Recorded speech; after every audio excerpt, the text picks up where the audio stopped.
Rain early on today. The first pitch from Huff is strike one. Well, in his last start against the Pirates, right-handed hitters were 2 for 21 against David Huff. He did a terrific job. Strike two now to Taveras. 76 degrees here in downtown Cleveland. The 0-2 pitch. That's inside. Bit of a breeze blowing. Not too much of one. Left to right. First time it seems like it's blown out in this series. Yeah. Every other time it's been gorgeous. It's been blowing in. 2-2 now to Willie Taveras. First, the former Indians farmhand. On deck, Jerry Hairston, batting in the 2-hole for the third consecutive game this weekend. Swing and a miss. David Huff records his first down with the strikeout of Taveras.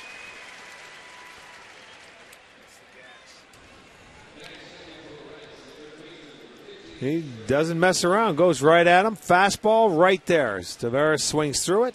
So David Huff gets his first strikeout.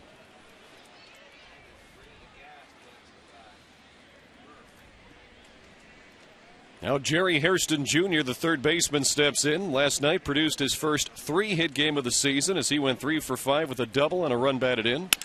He swings to the first pitch, breaks his bat. Johnny Peralta, the third baseman, fires across. Hairston is out number 2. Today's injury report is brought to you by the law firm of Nuremberg Paris, Ohio's injury lawyers since 1928. Call 1-800-399-2300. You see Betancourt and Laffey on the 15-day DL, then Reyes, Lewis, and Westbrook. Laffey is making what should be his final rehab start today for the Akron Arrows. And there's the Cincinnati Reds with 5 players on the injury report.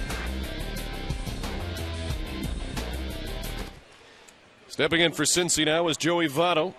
Hitting third today with Brandon Phillips behind him in the cleanup spot. We saw that last night as well. As Votto fouls the first pitch off on Friday night. It was Phillips in the 3-hole and Votto batting fourth.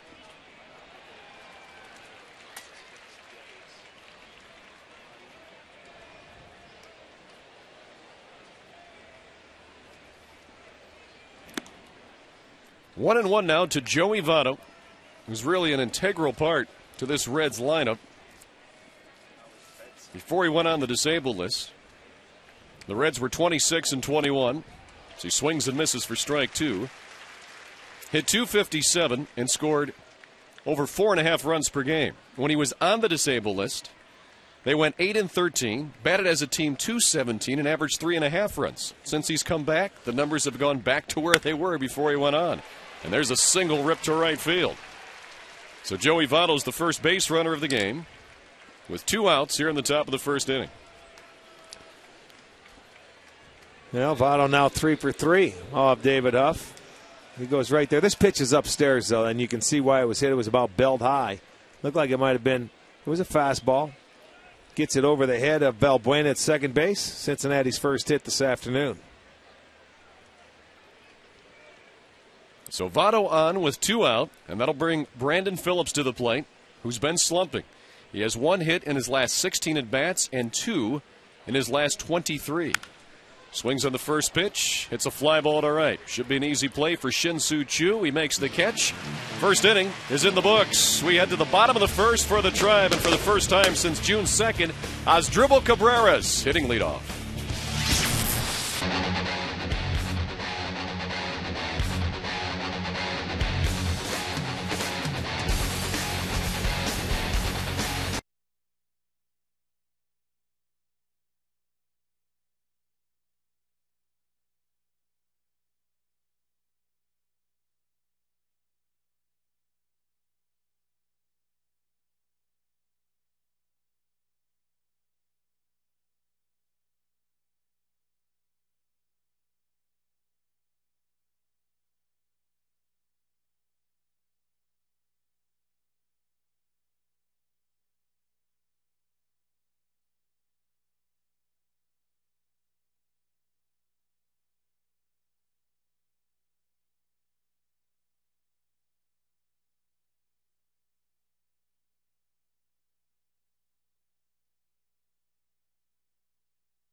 Asdrubal Cabrera at the top of the lineup, and here it is, presented by Progressive Insurance. Progressive, proud to be the official auto insurance provider of the Cleveland Indians. Grady Sizemore batting second, and boy, he's been doing very well since he came off the DL. Then Martinez, Chu, Peralta, the middle portion, followed by Garco, Valbuena, Shopik, and Ben Francisco starting in center field today with Grady Sizemore at DH to rest his elbow. Right-hander Micah Owings making his 14th start this year. Micah's 4-8, a 487 earned run average. His very first start against the Indians, so does not have a lot of track record. As a matter of fact, the only guy he had a track record against is now gone. That was Mark DeRosa. Yep.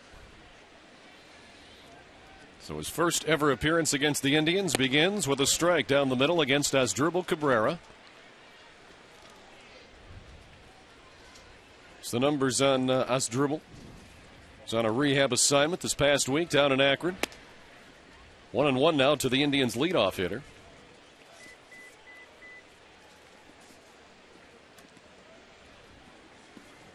Cabrera has hit righties well this year, batting .345 against him with a couple of homers and 24 runs batted in. And he picks welcome back. Right up where he left off. Base hit to right center field for Cabrera. And the Indians' leadoff hitter is aboard here in the first inning. Well, it didn't take Asdrubal long to get back. Hit a line drive over the head of Phillips. Nicely done. Micah Owings is a guy that throws about three-quarters. He's more of a sinker-slider pitcher. You can see where his arm slot is. In Arizona, they tried to get him up a little bit higher. He's had arm problems, but Cabrera right there laces a line drive, so the leadoff single. So Cabrera on at first, and now Grady Sizemore, who had a couple of RBIs in last night's game. Takes ball one. He's the designated hitter today.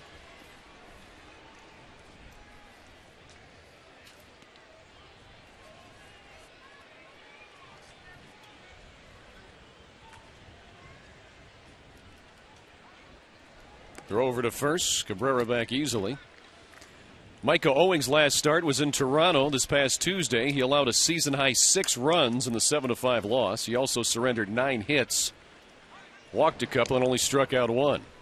And he's keeping a close eye on Asdrubal Cabrera.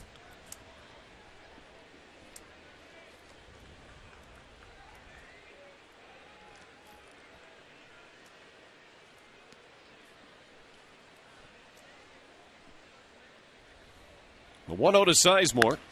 Swung on and lifted in the air on the right side. Drifting foul. Votto taking a look, but that'll be in the seats. Let's check out Cincinnati's defense behind Owings this afternoon. They are rated 13th in the league. They have made 52 errors. In the outfield from left to right, it's Dickerson, Taveras, and Bruce. On the infield from third to first, it's Hairston, Yanish, Phillips, and Votto, with Hernandez back in there behind the plate this afternoon. So now 1-1 to Grady Sizemore. And pitch away for 2-1.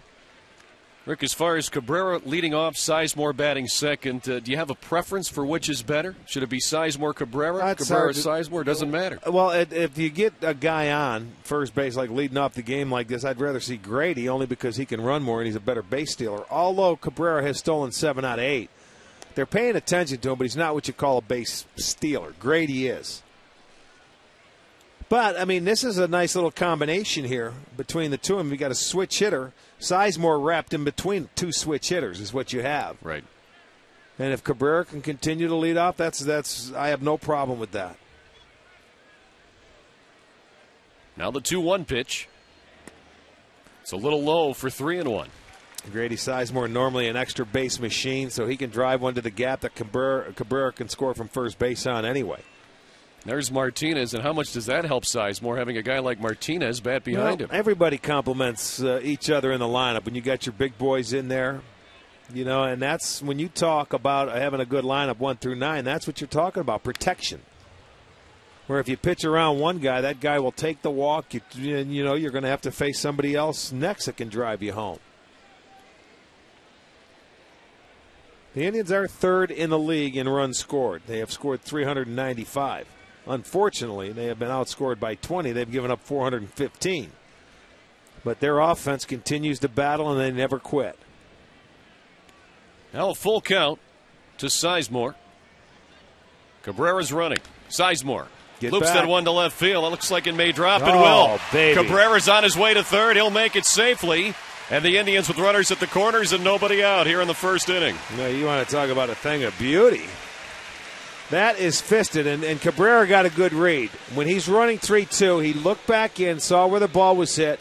He was able to pick it up and realize nobody was going to get there. It was going to be over the head of Hairston with his back to the infield. Fisted by Sizemore. And here you'll see he's able to go to third base. Nicely done. So it's first and third, nobody out. Watch him look in. He knows where the ball's hit. Okay, he picked up where it was going. He picked up his defender. Very nicely done.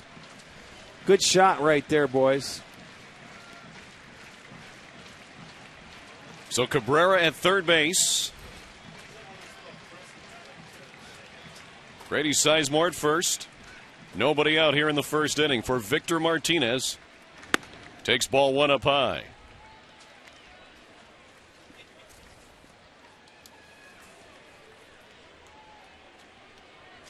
There's the numbers on Martinez. He was 0 for 4 last night. And this is something that the Indians have sorely missed, is scoring in that first inning a lot of times. Now you get Cabrera back, you get Grady back healthy, and you've got an opportunity to get them rolling. Let's check in with our Firestone League leaders. A tradition of innovation, Firestone. Victor Martinez, 4th in the American League batting average-wise. Right now, Ichiro running away with that by over 40, or just under 40 points. Micah Owings keeping Sizemore close at first.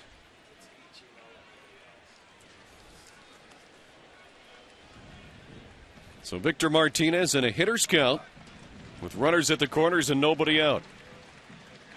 Swings and drives that one to right, but it's hooking and it's foul.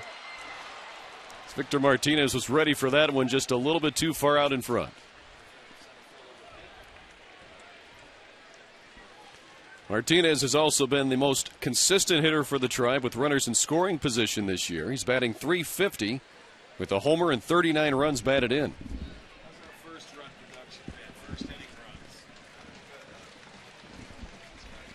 So 2-1 now to Victor Martinez, playing at first base today after catching Friday and Saturday.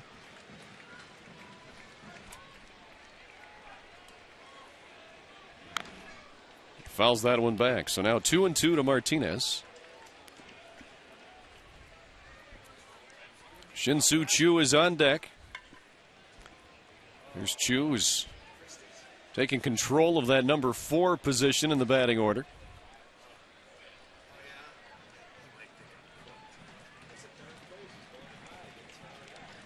Micah Owings, the former Arizona Diamondback, looking for the signal here with the 2-2 count.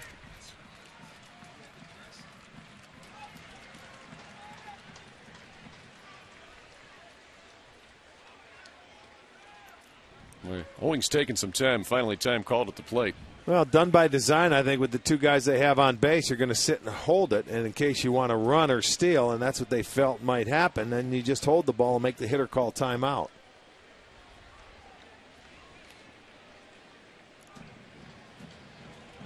Here's what Victor Martinez has been able to do. Runners on third and less than 2 outs. Hits that one to center field. Should be deep enough to get the run home. It's caught by Willie Taveras. There'll be no throw as Asdrubal Cabrera tags and scores. And the Indians are ahead 1-0 on the sac fly by Victor Martinez.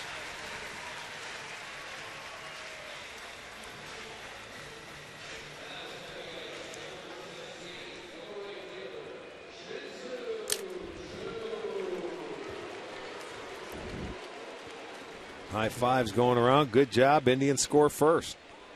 For Victor, 57 RBIs, which leads this team. Now by plenty, now that DeRosa's gone. Victor just finds a way to get that job done, doesn't he, Ricky? Yes, he does. Get that runner in. So Shin-Soo Choo, the batter. Sizemore's at first base. 1 away now. And the Indians with a run home.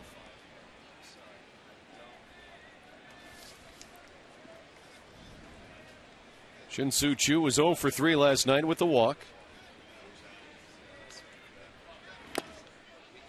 foul tip there into the catcher's glove. 0-1 to Shin-Soo Choo.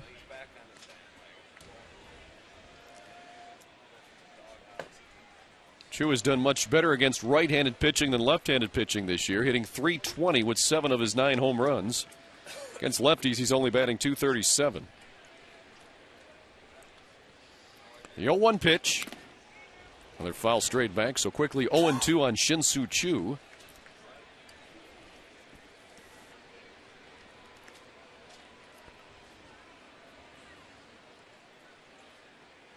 Just a little, oh, that got the umpire too. A little deflection off the mask into the knee of the home plate umpire, Andy Fletcher.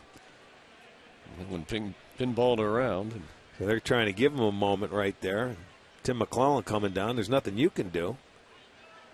Just trying to give him some time if need be. And we saw Ryan Hannigan, the Reds catcher last night, take a lot of abuse.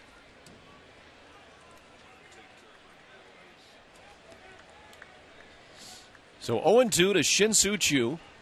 Sizemore at first. Choo swings and flies that one to left field. Chris Dickerson moving over. He'll make the catch. 2 away here in the first inning as Sizemore retreats to first.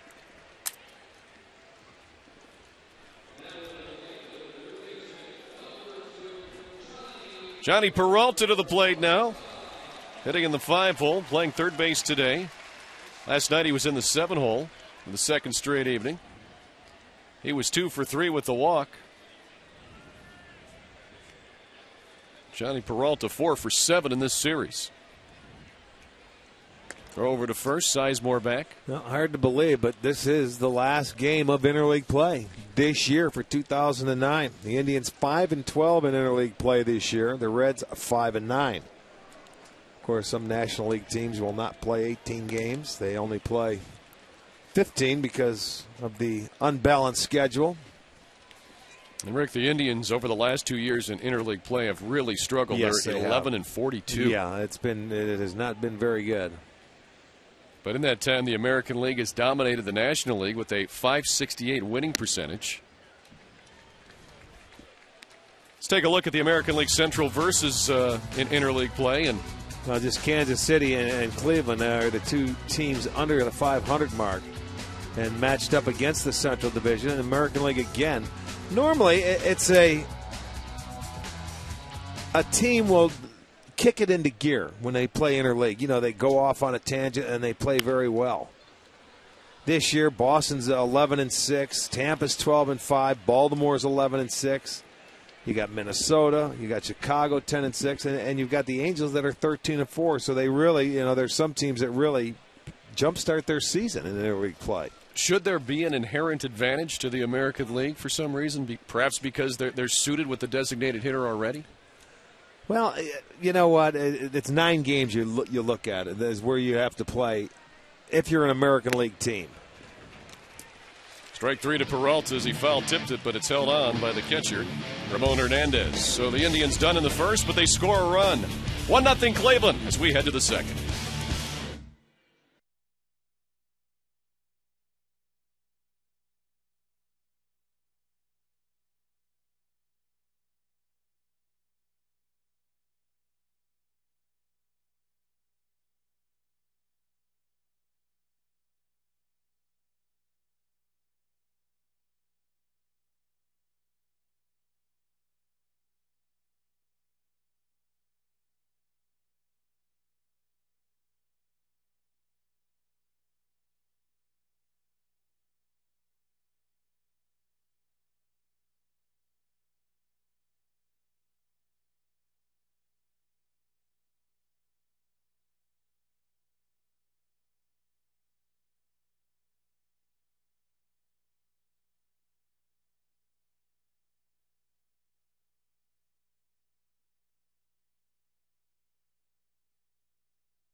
Airlines, Continental Airlines. Work hard, fly right. By McCafe Coffees at McDonald's, all made to order with fresh ground espresso beans. And by All Care Dental and Dentures, we make seeing the dentist easy. Looks like a shot of University Circle there. And how about that? How does this relationship work? Well, I here? believe she may live here, and he lives down in Cincinnati or Columbus. Well, he's going to have to convert. Well, not necessarily. Enjoying the day here at Progressive Field. Turned out to be a gorgeous day today. After it rained in the morning, the tarp was on the field for a while. Well, the first 2 nights of this series, you're right. It's like it's gone. It's perfect. It'll be Johnny Gomes, Ramon Hernandez, Jay Bruce, hitters 5, 6, and 7 in the Reds' order here in the top of the second inning. As Johnny Gomes looks at his strike, now 1-2 to the Reds' designated hitter, their hottest hitter right now. Gomes in his last 16 games is batting .386, a couple of doubles, 3 homers, and 9 runs batted in. Swings and misses at a pitch in the dirt. Martinez scoops it up. He'll throw to first. Strikeout number 2 for David Huff, and the Reds have 1 away here in the second inning. Let's take a look at today's Alltel text poll question. Text your answer to 31962. What's your opinion of the Mark DeRosa deal? Do you like it? Depends on how good Chris Perez is. Depends on the player to be named, or you don't like it. 4 choices for you. 31962. The results will be coming up later here on the broadcast. And just a few puffy white clouds, and they're even moving out, Rick. So yes, it is. When you look over here where we're looking north towards the lake, it looks beautiful. Ramon Hernandez jumps on the first pitch. Sky-high pop-up that Cabrera says, I'll take it. Does. 2 away. Hey, shop at Alvin's Jewelers for the big sale. You can save up to 81% on jewelry of your choice. Support a Cleveland-owned family jeweler. Visit alvinsjewelers.com for store locations.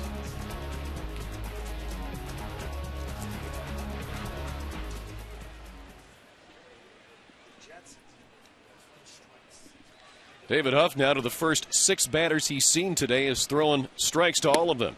Now make it 7 in a row. It's Jay Bruce, the batter, with 2 outs here in the second inning and nobody on. Now we talk about getting ahead of batters, Rick, and David Huff doing that today. You know, ever since his first win against Chicago, every time he's gone out there, it's given him confidence. You know, you can tell. He goes out there with a little better purpose and a little better plan every start. Bruce gets him there as he hits that one up off the wall with a bounce. That'll be a double for Jay Bruce. So he's on second base with 2 away here in the second inning for the Reds. You know, the one thing you look at, I mean, he gets right-handed hitters out better than he does left-handers. The 2 hits he's given up both come off left-handers today. Left-handers hitting .357.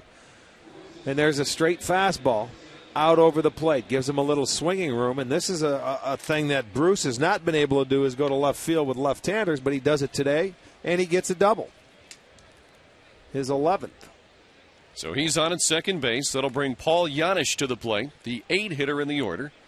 Playing shortstop today. Janisch takes strike 1 from David Huff as he continues to pound that strike zone.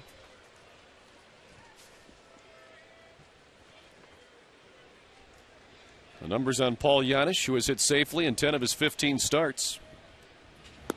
Pitch down low, 1-1. Cincinnati has had no luck, though, in this series with 2 outs. 0 for 10 with runners in scoring position, and that's what they're looking at right now. Last night, Janisch was 1 for 3 with the bunt single and a walk. Takes that one down low. So 2-1 now to Paul Janisch. Chris Dickerson is on deck. He'd be next if Paul Janisch can continue the inning. There's Dickerson.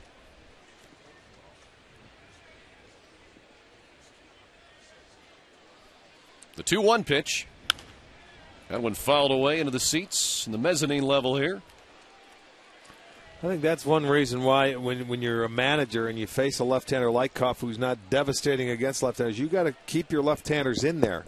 and make him use both sides of the plate, because if he gets locked in just to right-handed hitters, he'll get that spot down and away with his changeup. He'll get a feel for his breaking ball instead of mixing it up, and then he'll have to really work harder to get both sides of the plate. That's a great point. That pitch on the outside corner, called strike 3. David Huff, his third strikeout. 1-0 Indians as we head to the bottom of the second inning here in downtown Cleveland.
As the temperature rises to the upper 70s, the sun is out, and right now we can't see a cloud from our press box vantage point after it rained this morning in Cleveland, but it's turned out to be a great day. Ryan Garko swinging and fouling the first pitch he sees from Micah Owings away.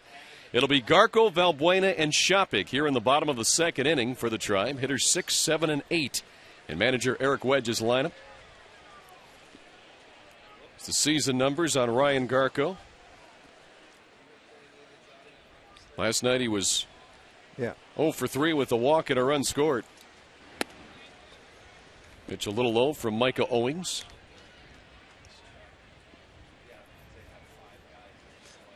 Micah Owings was acquired by the Reds, the trade deadline last season, for Adam Dunn. They also got Dallas Buck and Wilkin Castillo, the Reds did in the deal. Garko lines that one to right. That's in there for at least a single, maybe more. Bruce cuts it off, though, nicely, and will hold Garko to the single. So for the second straight inning, the Indians with their leadoff batter aboard. A good stroke by Gark, going the other way, and he did. Bruce cut it off beautifully to hold Ryan to a single. There's a nice swing on that pitch out over the plate. Stayed back on it. He's looking at it all the way. Boy, those are nice. Nice little singles, because what that does the next time up, that may get you a pitch on the inside part of the plate that you can turn on. Now Luis Valbuena, the batter, showing bunt. Tried to, missed it, strike 1. You've talked about that, Rick, too. How important is that for a hitter at the big league level, especially, to go the other way with the pitch? Well, it's very important. I mean, when you show a pitcher or catcher that you're using the whole field, they have to use both sides of the plate. And as I said, it gets you, in turn, a pitch you can pull. And I don't like Valbuena bunting there on his own, because you have Garko on base. You're getting down to the bottom part of the lineup, trying to get a base hit in first and third him. Early in the ball game, you already have a 1-0 lead. Yeah, and I'm sure Valbuena was bunting on his own. I'm sure Eric didn't put it on. He was 0 for 4 last night.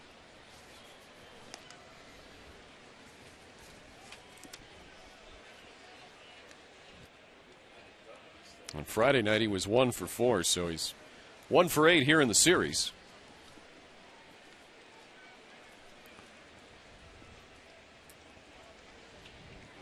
Shows bunt again, takes that one outside. 2-1 to Valbuena.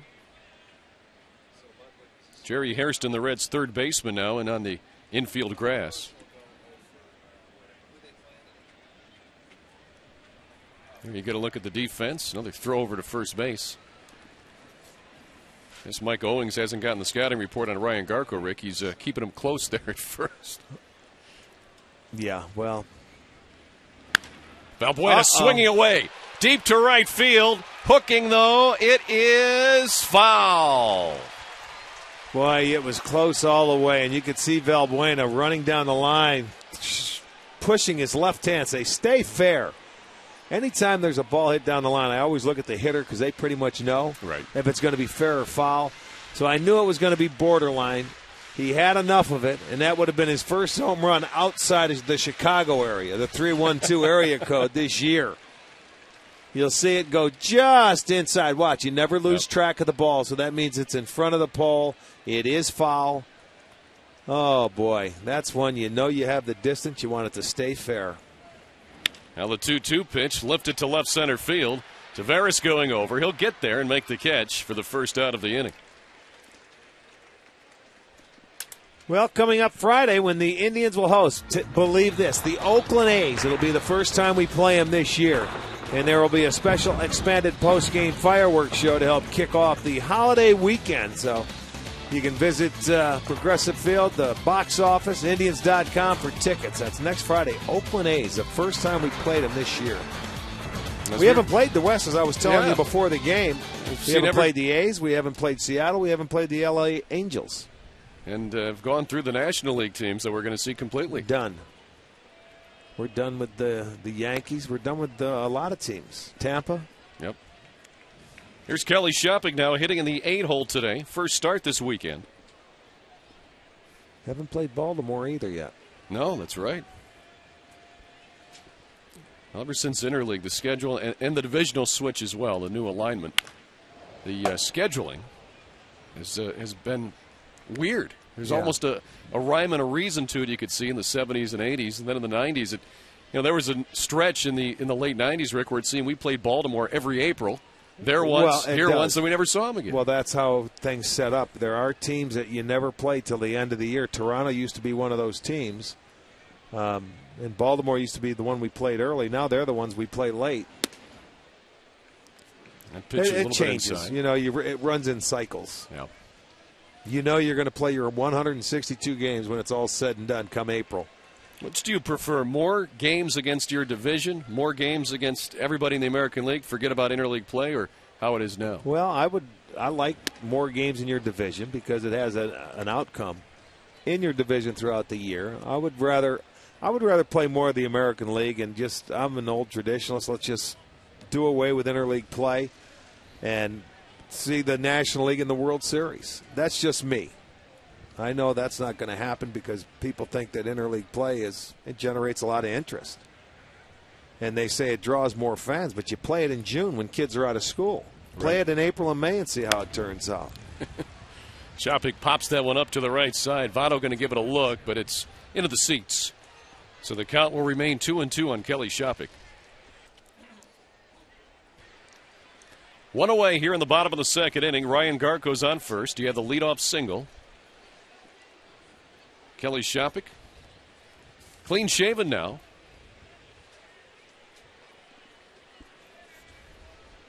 Of course, we got some emails at STO about Kelly's beard. Oh, you did? We did. When you were doing some studio? Oh, okay. But what did it we say? did. Yeah, they were talking about it. Where did it come from? What's the idea behind it? Seems facial hair generates some interest among fans. My grandson was watching him on TV. He asked me about it, and he wanted to know who the caveman was that was playing. He did. That's what he asked me because it didn't take him long to grow the beard. No, it came on pretty quickly. Yeah, Nick says, hey, Papa, he looks like a caveman. Maybe that's why he shaved it off. No, I didn't tell him. Oh, you didn't? Okay. No. Well, he knows now. But you know how baseball players are. They're superstitious. He may have gotten a few hits when he hadn't shaved and wanted to stay with it for a while. And Gets that one up the middle, fielded by the shortstop, Janish to Phillips, on to Votto at first, double play, and the Reds are out of the inning. 2 innings in the books here at Progressive Field, 1-0 Tribe.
The third inning here at Progressive Field.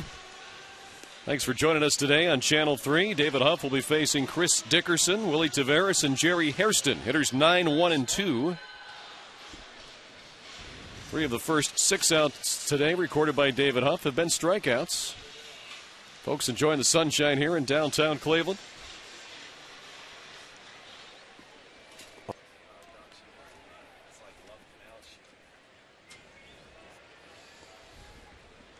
And Chris Dickerson, who has a modest 3-game hitting streak, will step in to lead off the inning for the Reds. He's also had a hit in 9 of his last 10 games. That one fouled away. No, it's going to stay fair. Wow. Came off the bat funny. It's a base hit to left field. That came off the end of the bat. Very funky coming off of it. And left-hander with a base hit. Just stuck the bat out and got the single, so he's aboard. And now Willie Taveras will come to the plate with 1 on and nobody out here in the third inning.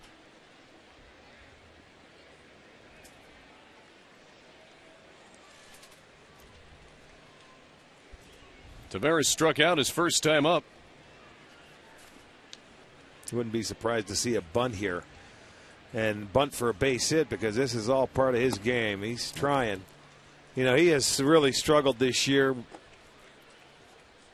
Dusty Baker's taken his own time to go down into the cage to work with him on his own as far as hitting goes, to try and shorten his swing, because he knows how important that this guy means to this offense. Because when he's on base, I mean, he has speed, he can steal bases, and he's been a legitimate leadoff hitter for teams before. But when he swings away and hits the balls in the air, he does not do your offense much good. That one fouled into the seats, so 1-1 now to Willie Taveras. In his last 5 games, batting .333 coming in, including a pair of 3-hit games. That was after he was batting .085 in his previous 23. He was 8 for 94. So Taveras doing a little bit better here of late. As you said, Rick, his job is to simply get on base. Yeah, and create havoc, and you know, let the guys behind you hit with runners on base that can run. There's the bunt. There you go. That's exactly what I expected. Peralta should have expected the same thing. I mean, it was a very good bunt, but at third base, you've got to really take that play away from him and force him to swing the bat. Johnny should have been in there. So Peralta had no play. It's the second hit of the inning. I don't know. He's not in your picture right there, and you can see he deadens a bunt, but he's an excellent bunter. You know that coming in as a third baseman. So you have got to take that away from him and force him to swing the bat and slap it by you. He doesn't. He bunts, and he burns Johnny. So it's back-to-back singles, first and second, nobody out. So the Reds now with an opportunity here in the top of the third inning with Jerry Hairston at the plate. He grounded out to Peralta. His last time up. Peralta's in at third here. Martinez in front of the runner at first. Hairston showing bunt. Pops that one foul out of play. A diving attempt by a fan there on the dugout. He stretched out and it popped out of his glove and trickled into the dugout. See, I don't know why Hairston was there trying to push that bunt. Because it's less, I mean, you got to make a perfect bunt when you push it. Because you have Victor coming in, you got Valbuena cheating so shallow at second. He's going to cover first base. If you're going to bunt for a base hit, try and go to third. Bunting on 0-1. It's David Huff. He'll have to go to first. Low throw, but dug out of there by Valbuena. Sacrifice complete. 1-4. There's one out here in the third inning, but that'll move Taveras to second and Dickerson over to third. Gets the job well done by Jerry Hairston. He made David Huff field it. He lobbed it down there and almost short hopped him, but he gets the out. Now Carl Willis heading to the mound. Have a little meeting with the infielders here, with Reds at second and third and one away. And Joey Votto coming to the plate. And this is the man the Reds want to bat in these situations, Rick. Joey Votto. Well, and plus the past history, although it is brief, he's 3 for 3 off Huff. May go at him with breaking balls. Every time, if I'm not mistaken, the 2 home runs he hit in Cincinnati, the ball he hit today were all fastballs. And Votto does have good power the other way. He hit a ball off the left center field scoreboard yesterday. And in the series now, batting .300. And the season even better now at .358. Infield is back. Breaking ball. There you go. Make him hit the breaking ball. That's a foul ball for strike one. So a grounder will score the run from third. That's all right. You give the run up. I mean, you want outs. You know, you don't want to. You're not going to bring the infield in unless it's a one-hop seed to either Victor at first base or Johnny down at third. But Dickerson runs well down at third base. So you'll get the out. You'll give a run to get the out. Breaking ball outside evens the count at 1-1. So this is the first time today that David Huff has been pitching with a little bit of pressure. The Reds did get runners on base in the first and second inning, but there were 2 outs both times. Right. There's what Votto's doing with runners in scoring position. Check swing. You can tell Willis came out and told him, look, you got to go at this guy and with good breaking stuff and see if you get him to chase. And also, I mean, if you're going to throw him something straight, go with that changeup. There's nothing wrong with throwing a left-hander changeups. Matter of fact, I saw Brian Talbot pitched against this ball club up in Toronto last week, and I see where he said, I attacked their left-handed hitters with changeups, and it was very successful. And he has a good changeup, so there's nothing wrong with throwing the left-hander changeups. Breaking ball. Votto went too far, says home plate umpire Andy Fletcher. Strike 2. Votto disagreed. But now the count is at 2-2. Let's take a look at it again. Well, there's the side view. Well, he made the call himself. He didn't ask for help.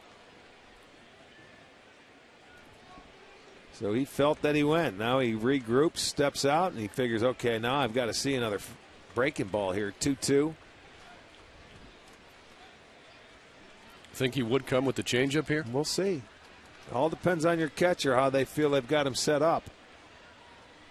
I mean, if I'm going to throw him a straight one, I would call a changeup, not the fastball. Or there's one off the plate to show him and see if you get him to chase. He doesn't chase, so now you come back with a 3-2 curveball or a breaking ball because first base is open and see if he'll swing again. That was, a show pitch. So Votto now with the count full. Brandon Phillips is on deck. He's had just one hit in the weekend series. Phillips has. And he's now 1 for his last 17. So you don't want to make a mistake to Votto here.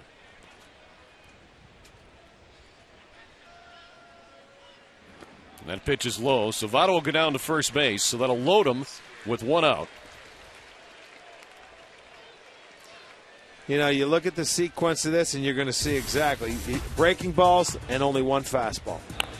And if he's going to go ahead and swing, fine. But now you've got to make good pitches because you walked him to their cleanup hitter, Brandon Phillips. He got the check swing, and it was a show fastball, and then he wasn't going to swing again. He knew exactly what was coming in that whole series, in that whole sequence. First walk for Huff. So now Brandon Phillips should take a look at the runners on the bases. Votto's on at first. Over at second base is Tavares. Dickerson's on at third. 1 out. First pitch is low to Brandon Phillips, 1-0. And Brandon Phillips has had success against Cleveland in his career. But he's in a slump right now, just 1 for his last 17.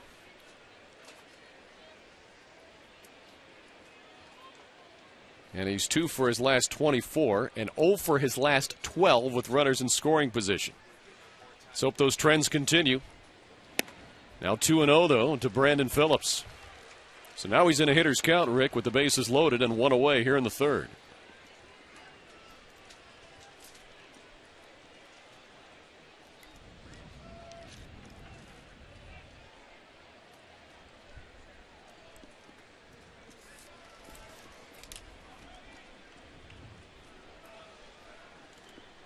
The 2-0 pitch.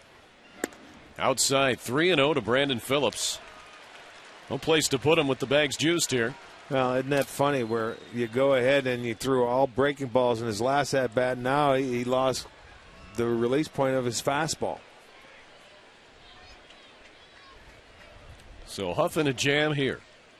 This will be his 40th pitch this afternoon. And there's a strike. So 3-1 to Brandon Phillips. As David Huff will trying to begin to work his way back.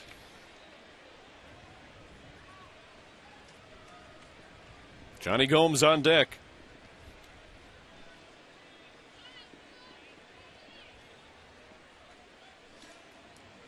The 3-1 pitch.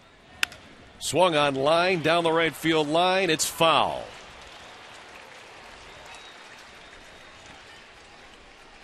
So Phillips just a little bit late on that 91-mile-per-hour fastball. You want to make sure you stay on it because he was not sure. He was almost sure he's going to get a ball away, whether it be a fastball or a changeup. So that he wanted to stay on it. He hit it hard, but you can see he was back. He was back waiting. So now the count full with the bases loaded. 1 out here in the third inning. 1-0 Tribe. And the pitch. Phillips didn't want to, but he fouled that one off. That looked like it probably would have been ball 4. But pretty close to take. Well, that's what you do. In a situation like this, anytime a ball's borderline, you have to try and foul it off. And watch how late he reacts to that ball. He takes that ball with its back behind the plate. He realized it's a little too close to take. So let me stay alive. So Brandon Phillips putting up a good at-bat here against Huff with the bases loaded. Once again, the payoff pitch. Swung on line to right field. It's a base hit. 1 run is in. Here comes another. Chu will throw through to third. No, it was cut off by Cabrera. Looked like he had a chance to get the runner there. Sure did. But 2 runs will score as Dickerson crosses home plate. So does Willie Tavares. And now it's 2-1 Cincinnati. Joey Votto will move to third, and Brandon Phillips comes up with a big 2-strike RBI single. Got a couple of ribbies on that base hit. Well, this ball, a little too much of the plate. They wanted to go inside, but he never got it in there. And, you've got to make sure you get it in. And he was waiting. That's why he was fouling off the fastballs. He was a little tardy because he was waiting for something. And when you go inside, he's going to stay inside the ball. He's able to go to right field with it, get a big clutch a 2-strike hit, and Cincinnati will take a 2-1 lead. It also snaps a 12-inning scoreless streak for David Huff. So it's 2-1 Cincinnati. There's a high pop by Gomes, short right field. Valbuena going out, Chu coming in, makes the catch, and Votto will not even think about trying to tag and score after what we saw Shin-Soo Choo do last night. So 2 outs. Runners remain at the corners, and that's a big out to get Johnny Gomes on the first pitch without delivering an RBI.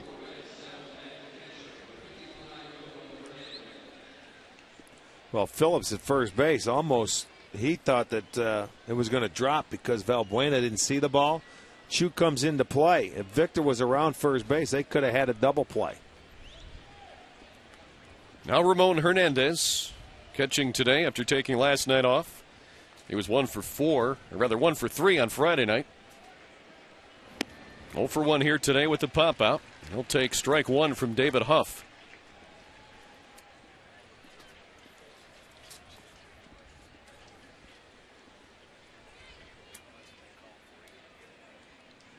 Ramon Hernandez caught 4 straight games, Tuesday through Friday, before getting yesterday off.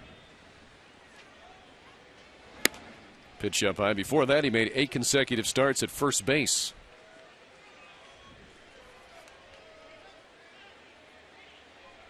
He's in a slump here as well in his last 32 games now, batting .183. Dropped his average down from 293 to where it is now at 237. He's got runners at the corners. There's Brandon Phillips at first base. 2 outs here in the 3rd inning. Reds already with a couple of runs in, and they lead it 2-1.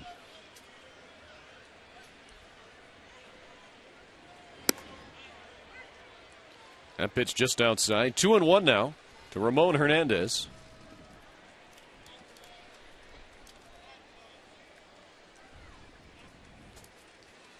David Huff has thrown 23 pitches this inning.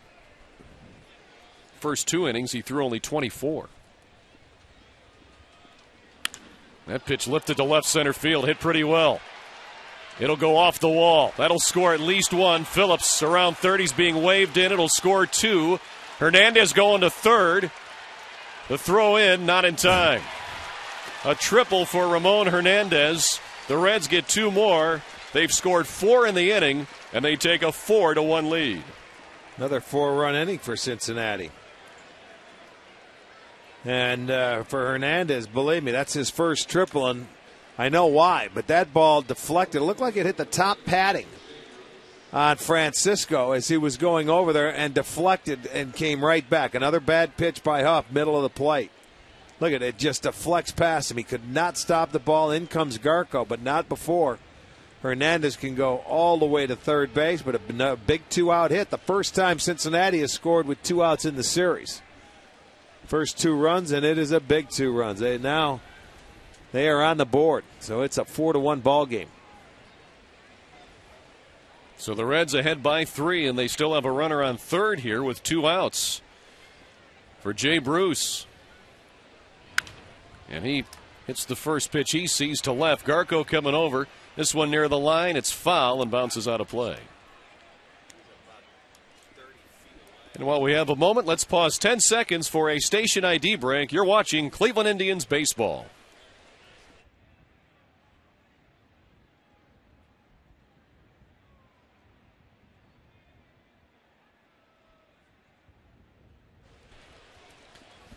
Along with Rick Manning, I'm Al Pulowski. Welcome back to Progressive Field, where the Tribe now trails the Reds 4-1. All 4 runs home this inning. Jay Bruce looks at that breaking ball in the dirt. Bruce doubled his first time up back in the 2nd inning. That's where he died when Paul Yanish struck out. So Jay Bruce, when he's gotten hits this series, Rick, only 2 of them, but they've been loud. Last night was the home run to right. And then today, the double off the wall in left center.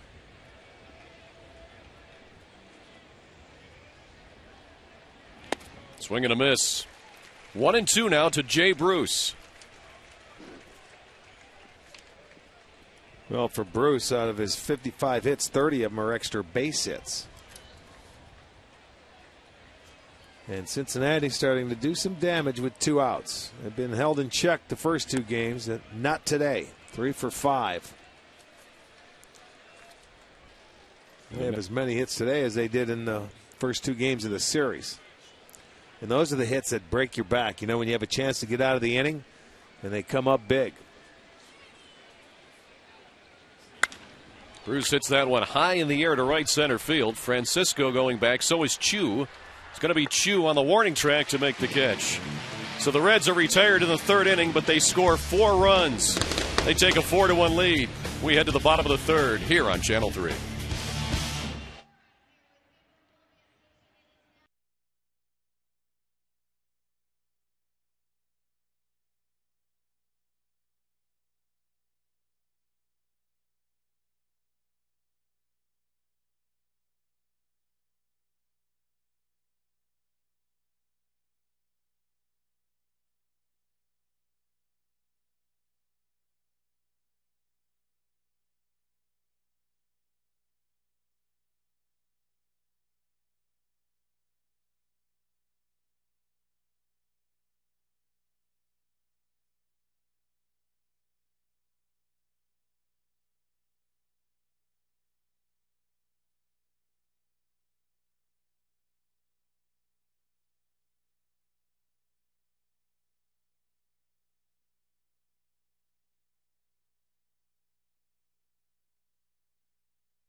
Sizemore for the Tribe here in the bottom of the third inning after Cincinnati scored 4 in the top half. Family there enjoying the game. It's turned out to be a very, very nice day on the North Coast. Pitch a little low to Ben Francisco from Micah Owings, who now finds himself with a 3-run lead.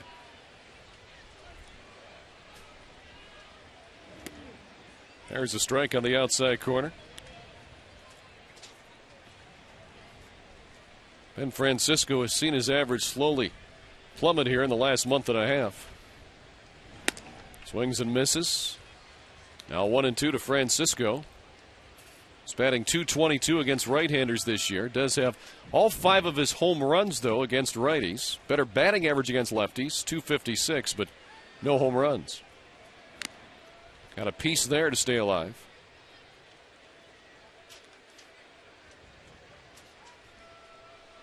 So 1-2 to Ben Francisco, the Tribe's leadoff batter here in the bottom of the third inning.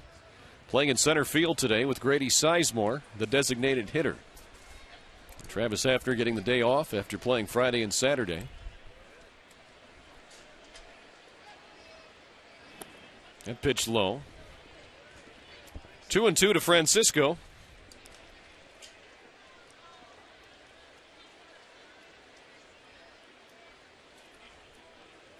Ben, the Southern California product. Grew up about a half an hour away from where the Angels play.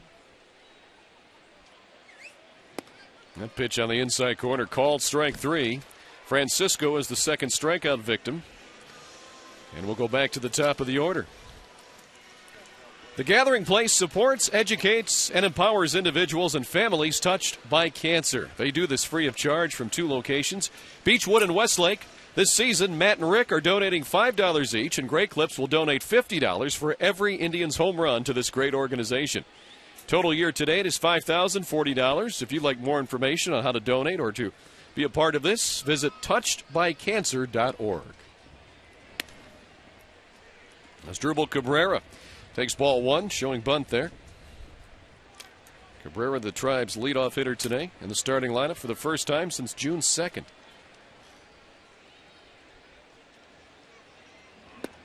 There's a strike.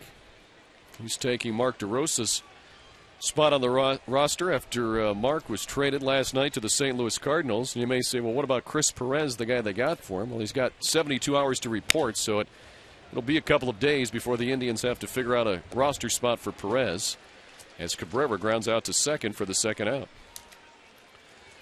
All right, let's take a look at yesterday's great clip of the game, brought to you by Great Clips. And Grady Sizemore, with 2 outs and the bases loaded, comes through. Well, jumped on that first pitch. And after the bases were loaded, Homer Bailey, they had him in trouble there, but he got away with 7 walks in that ball game and still got the win in the game. Homer Bailey's first win of the season. So now Sizemore bats here in the third with 2 outs and nobody on, and swings and misses at the first pitch from Micah Owings. Perhaps those 4 runs the Reds got for him, Rick, have settled Micah down a little bit. Well, sure it does. Anytime your team goes out and gives you a 4 spot, you should relax a little bit. You go out there, and very important, you shut that team down and get them right back in to the swing and let them swing the bats again. Well, he jumps ahead of Sizemore, 0-2. Grady singled back in the first inning.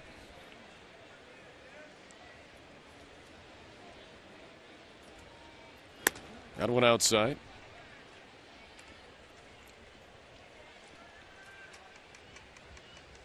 Micah Owings' dad, Jim, played for Georgia Tech. College football back in the early 70s, scored 13 touchdowns as a wide receiver.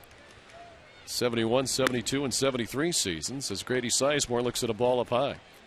And Micah Owings went to Georgia Tech originally, transferred out after a couple of years, and went to Tulane, which is where he was drafted from. Micah Owings, a Gainesville, Georgia native. Just outside there, full count as Micah Owings disagrees with the call.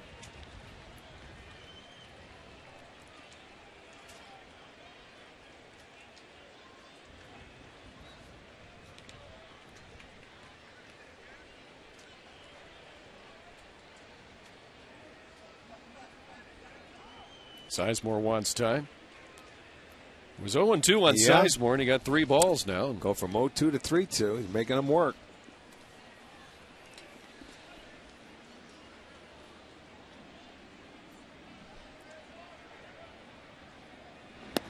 That pitch outside, so Sizemore comes back to work the walk here in the bottom of the third.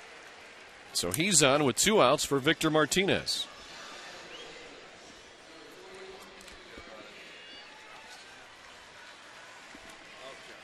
Victor hit a sacrifice fly to drive in the Indians' only run back in the first inning.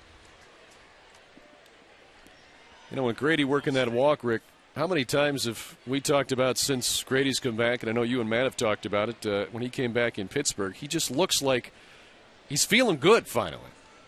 Well, it's tough enough to play this game when you're healthy, let alone when you try and play when you're injured. And you know, he shows much more emotion. The elbow feels good. When you're in pain playing, it's not easy to swing the bat.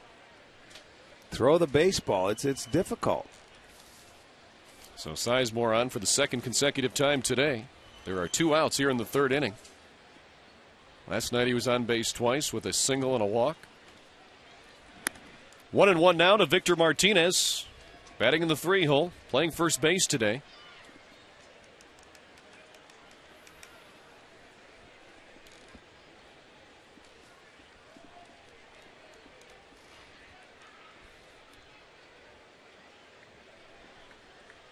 Micah Owings now has thrown 53 pitches today as he throws that one over to first.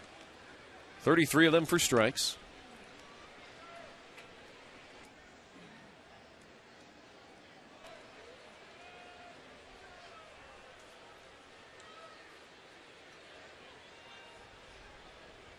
Now the 1-1 pitch. Victor lays off that one. It's down low.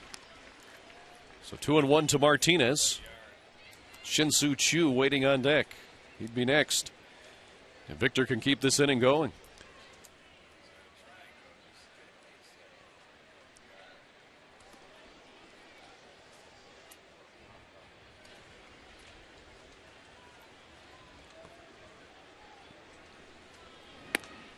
Three and one to Martinez. Now would you consider running at all to get in a scoring position? Or? Well, you've got that hole for Victor, and you've waited that long, so go ahead and let him swing the bat. He's got the count in his favor.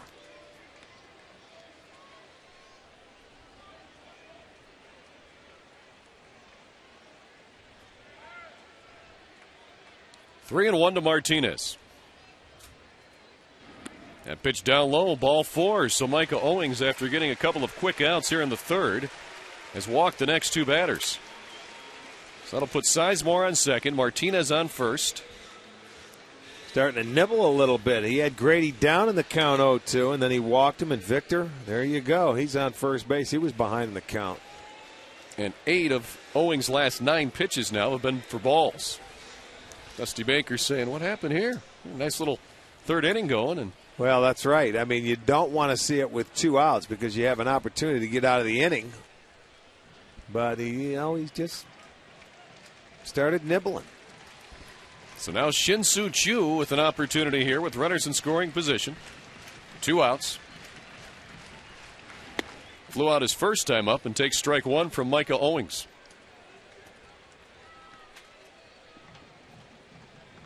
Choo batting .308 with runners in scoring position this year. He's 2 for 8 in this series against the Reds. That's up high. So 1-1 now to Shin-Soo Choo.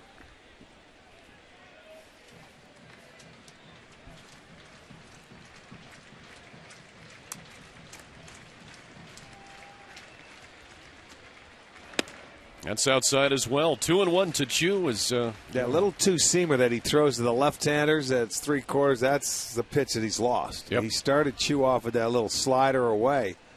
And, it seems like he's afraid to throw him the 4-seamer, but he cannot control that 2-seamer to the left-handers now. Can that happen from trying to be too fine? It was obvious he wanted to be careful with Sizemore. Choo helps him out a little bit there. Boy, and that's a rarity. You don't see Choo, and that was a breaking ball. You do not see Choo. He's asking, is that pitch a strike? And it was not.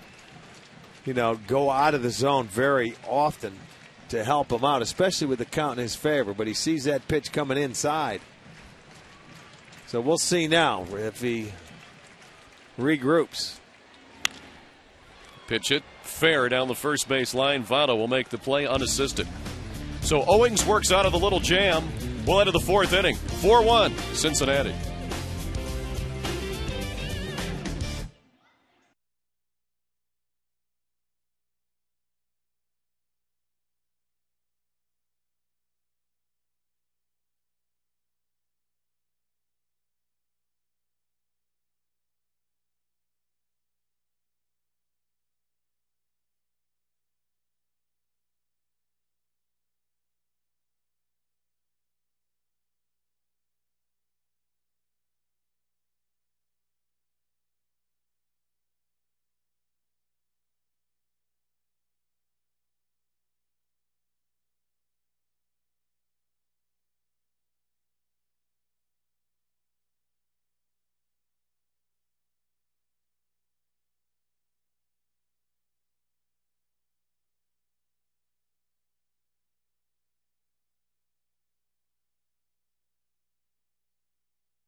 As you look in from our Panini's cam atop the ballpark, final game between the Indians and Reds this season. Reds lead the season series right now, 3-2.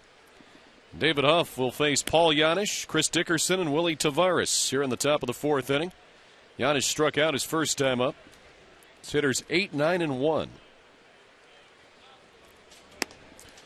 These two teams might be seeing a little more of each other come spring training because the Cincinnati Reds going to be moving out to Goodyear, Arizona, joining the Indians out there once their complex is completed. Giannis with a high fly ball to left. Ryan Garko there. 1 out. Well, an Indians game always makes a great group outing, and groups of 25 or more receive discounts of up to half off ticket prices. Call 216-420-HITS and organize your group outing today.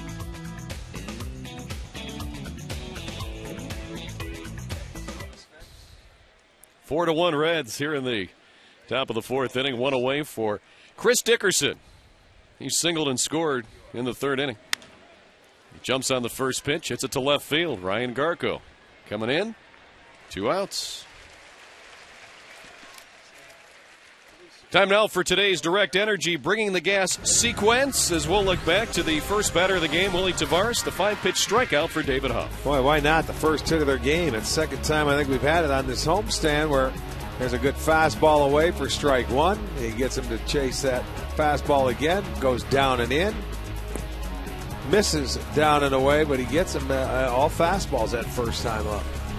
Direct Energy offering simple solutions for all your natural gas supply needs. So 2 away here in the fourth. David Huff goes back to pounding the strike zone. Strike one to Willie Tavares. He did strike out his first time up, but got a bunt single in the third and led to that big 4-run third inning for the Reds. It's catapulted them to a 4-1 lead here. Quickly 0-2 to Willie Tavares.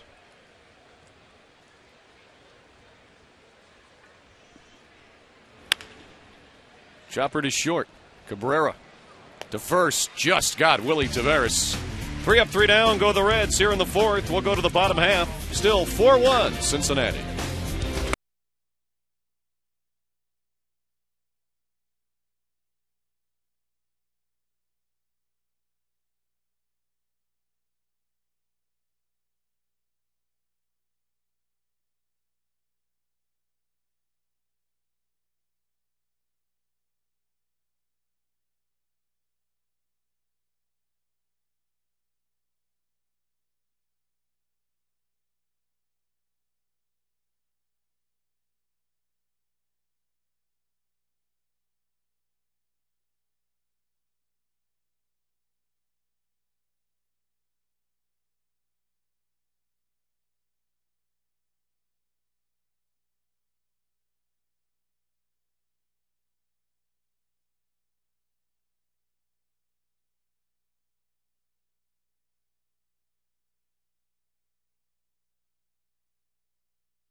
Take a look at one of the fun giveaways, or actually not a giveaway, I beg your pardon. Some you can buy at a concession stand here at Progressive Field. Some of the fans enjoying the food. There are a ton of different food selections here, too. I remember the first year this ballpark opened, how many options you had. And it seems there's more and more every year. It's not just your, they have their hot dogs and burgers and popcorn and peanuts, of course, but there are a lot of different food items. Johnny Peralta, the batter, to lead it off here in the bottom of the fourth inning. Grounds to shortstop. Giannis throws across, 1 out. Time now for our Subway Fresh Face of the Game. And we take a look at Nick Weglars, who'll be playing on the Futures team, the World team, during the All-Star break, and his numbers this season. Of course, you can learn more about Nick Weglars and all the Tribe minor leaguers on Indians Minor League Magazine. Tuesday night, 6 o'clock. Tomorrow you can catch Tribe Report at 6 on Sports Time Ohio. Here's Ryan Garko. 1 out and nobody on here in the 4th inning. Gark singled his first time up. Now 2-0 to Ryan Garko, playing left field today. Well, that was the last hit the Indians had back in leading off the second was Ryan Garko. He was able to get that double play ball. Then he ran into a situation with a couple out walks last inning. It's that one to short. Giannis knocks it down. It's going to have to hurry. Nope, no chance. Garko will be safe at first base. And that'll be an error on Giannis.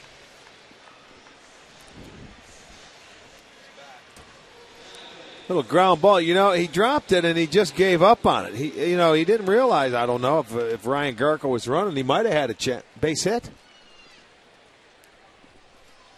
Well, scored a base hit, my friend. Well, don't look at the scoreboard. The official score is up here. Okay. Give him a hit. Alrighty then. Now they changed it on the scoreboard. Of course, after see that? Yeah, that's what I get for looking up there. 1-0 to Luis Valbuena. Garko on first base now. So he's 2 for 2 today. Luis Valbuena flew out to center. His first time up back in the 2nd inning.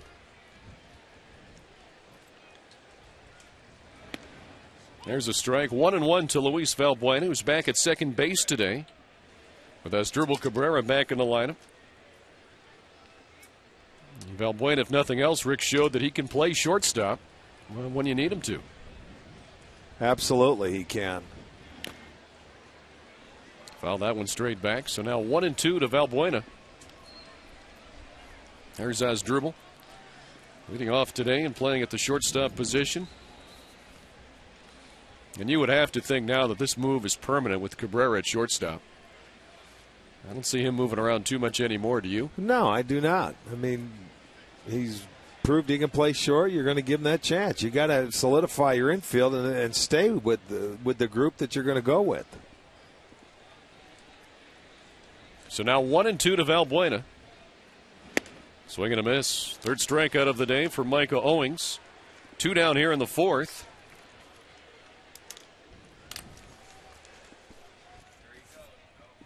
Well, visit any participating Northeast Ohio subway location and pick up your coupon for half off upper box tickets. And coupons can be redeemed at the Progressive Field box office or at any Indians team shop. The next Subway half off tickets game is Tuesday night against the White Sox.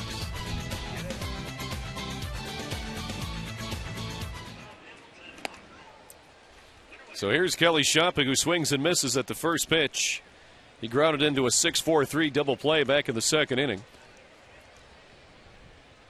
Tried with the runner on first base, 2 away here in the 4th inning, trailing the Reds 4-1.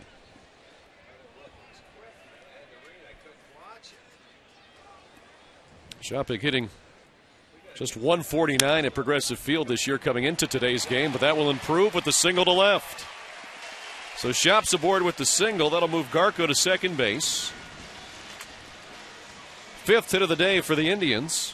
And now Ben Francisco with the chance with runners in scoring position and 2 outs.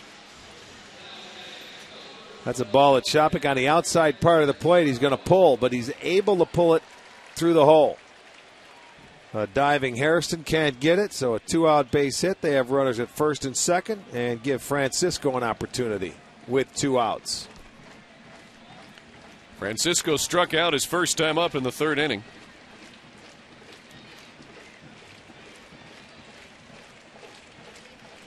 Ben this season hitting .258 with runners in scoring position, looking for his first hit of the weekend series. Takes that one inside for a ball. White Sox will be in town Monday, Tuesday, and Wednesday. And the Tribe will have an off day Thursday, and it's the Oakland A's this weekend for the first time, as we talked about earlier.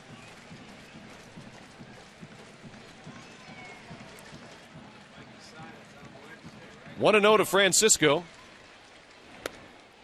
Takes that pitch for a strike.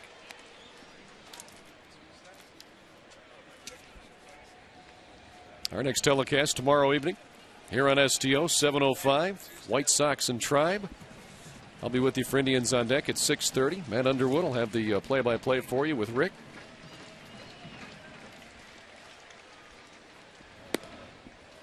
Check swing, but it was over the corner. Andy Fletcher says that was on the pitch, not the swing. So now it's 1-2 to Ben Francisco. All three White Sox games are night games, Monday, Tuesday, and Wednesday, all at 7:05 down here at Progressive Field. Now the 1-2. Swing and a miss. So Francisco strikes out twice today, and the Indians are out of the inning. We'll head to the fifth, still 4-1 Cincinnati.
Cleveland Indians baseball on Sports Time Ohio and WKYC Channel 3, brought to you in part by Subway. Play hard, eat fresh. By Alltel Wireless, choose who you can call for free with My Circle. Any number, any network. And by Nike, it's about you. Just get a look there at the Cuyahoga River down by the flats. 4-1 Cincinnati as we head to the top of the fifth inning here. Reds scored all four of their runs back in the third inning. That was taken from the Pulowski yacht, wasn't it? Yeah, oh, sure. Yeah. Robert, you had Robert out there for a little brunch before you came into the ballpark. Yeah, the two-seater with the outboard motor. It's all right. You're on the water, pal. David Huff with the first pitch, just a little bit off the plate there for ball one to Jerry Hairston. He'll be followed by Votto and Phillips here in the fifth. Now for David Huff, he's had 8 starts this season. After an Indians loss, as Hairston lifts that one to left. Garco moving over, and he'll get there, make the catch. All right, let's go back to the Ford Sports Update Desk for the first time this afternoon and check in with Dave Chudowski. What's up, Dave? Hey, Al, we got the Pirates and the Royals. You know, Pittsburgh riding that 4-game winning streak, but here's David DeJesus riding one out of the park, his 6th, and watch this grab. Yeah, that's what you dream of when you go to the park. 1-0 in the fourth. Back to you. All right, Dave. So the Pittsburgh Pirates look like they might be coming back down to earth. We'll see. They're on that 4-game winning streak, as Dave told you. Now Joey Votto, the batter. He hits that one to left field. Garco going back on the track, and he can't make the basket catch. Votto will go to second base with one out here in the fifth inning.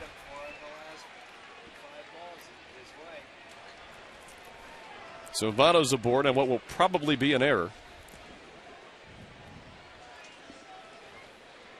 Well, he got the first 2 outs last inning, gets the first one today, and now you're looking up into the sun, and you're right, he's there. That's not how you approach it, but Ryan Garco not a left fielder. Off the heel of the glove and out. That is an error. So that'll go E7. Put Votto on second base. And now Brandon Phillips.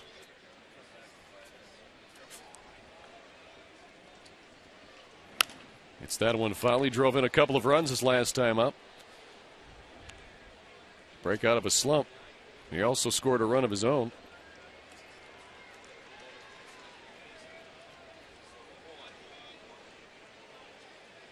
So the Reds with the runner on second base. One down here in the fifth inning. Cincinnati in the lead 4-1. Again, Phillips fouls that one off to the right side. 2 strikes. Send along a happy birthday wish to Bonnie Scheib of Findlay, is turning 80 today. Bonnie, happy birthday. Happy birthday. Brandon Phillips also turning 28 years old today. There's Votto at second base with 1 out here in the fifth inning.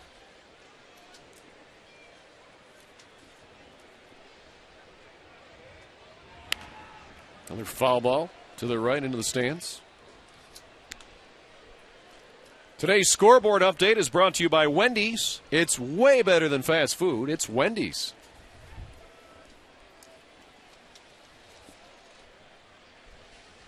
You know, Brandon Phillips is also a bowler. He claims to have rolled 2 300 games. Are they sanctioned? No, I'm sure not. You know who was a good bowler that used to play for the Tribe? Was Tom Candiotti. Yes, he was. You're right. His games were sanctioned. See, if they're not sanctioned, I bowled a couple of 300 games out. I don't think they were sanctioned. Maybe they were, but all I have is to go on what Phillips said. So, yeah. Does mean a lot more. It's kind of like the hole-in-one. If you're playing by yourself in golf, does it really count? 2-2 now to Brandon Phillips. Johnny Gomes is on deck.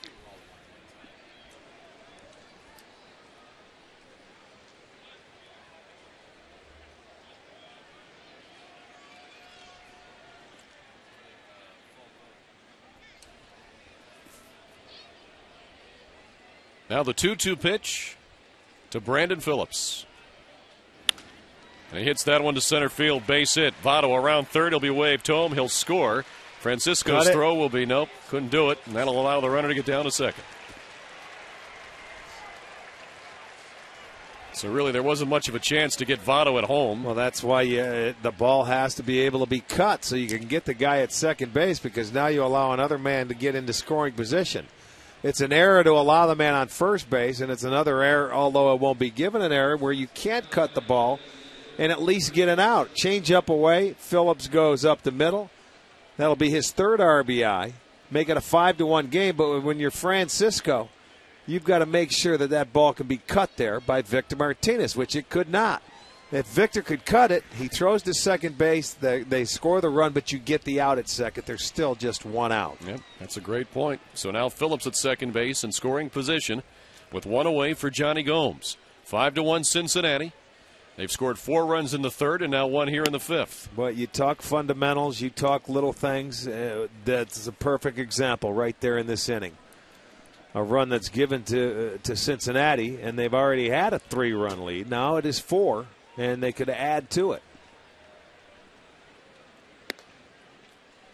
Anytime you're an outfielder, I think that the key is always leave the pitcher an opportunity for a double play. So even if you're going to throw home, which is fine, go ahead and throw home, but you've got to make sure that the man can cut it, whether it's a third baseman, first baseman. Well, you just saw a perfect example of why there. Now 3-0 to Johnny Gomes. That's especially true for all the young outfielders or the kids that as they go from Little League to high school move into the outfield position. Hit your cutoff man. That's so important. I know, and the thing of it is, you may not turn as many double plays in high school or in other situations, but it's still going to come back. There's a strike to Gomes. You still have to give him the opportunity to. Right.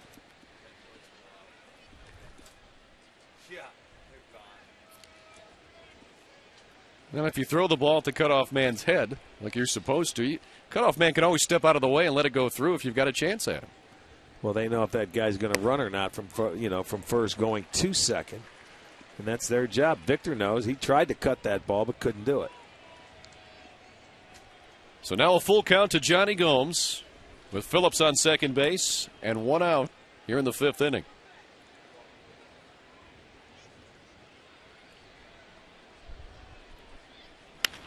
Gomes drives that one to right. That's deep. Chu going back, looking up. It's gone. Home run for Johnny Gomes, a 2-run shot. And now the Reds have blown it open a little bit. 7-1 Cincinnati.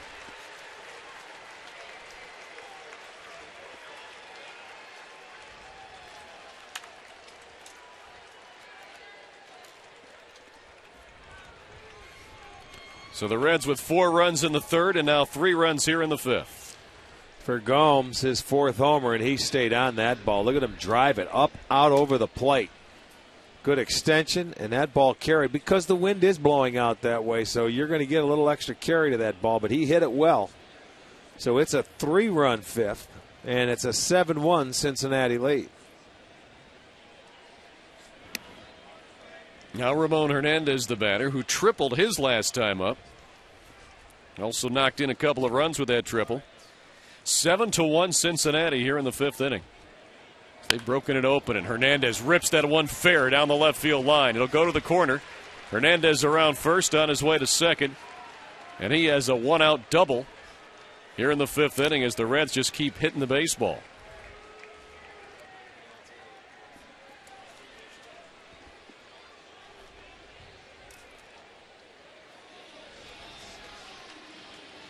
Well, you can see David Huff is, he cannot pitch up in the zone. He's trying to, and these guys are just sitting there waiting for it. It makes it so much easier when that pitch is up there. You don't make them work. Rafael Perez is up in the Indians' bullpen. The Reds now with 9 hits, and they've had 2 big innings. The 3rd they scored 4. This inning they have put 3 on the board. Well, if you're traveling, you can always catch the Tribe games on your computer with MLB.tv. It's the ultimate baseball experience featuring 100 live out-of-market games per week, plus on-demand games. For full details, visit Indians.com, where baseball is always on. So after the Indians took a 1-0 lead in the 1st, the Reds now have scored 7 straight to take this 6-run advantage. Here's Jay Bruce. He doubled back in the 2nd inning. Flew out to right his last time up in the 3rd.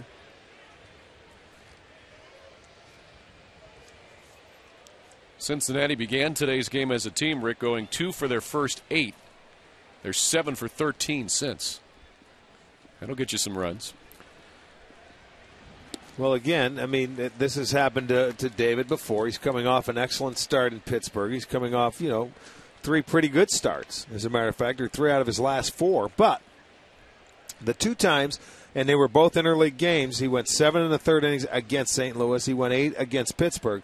But Cincinnati has given him problems this year. His 2nd start against them, in his 1st start against the Reds, he only went 3 innings, gave up 7 hits and 6 runs. 3 of them were home runs. Today, in the 4 1/3, giving up 9 hits, they have 7 runs. Of course, this was aided by an error to start this rally. A pitch on the corner for a 1-2 count now to Jay Bruce. David Huff now with 80 pitches today, 51 of them for strikes. He's trying to keep the Reds rally right here where it's at. Pitch down low. See, for him to consistently get left-handers out, he's going to need that breaking ball, and he's going to have to command it better than what he does right now.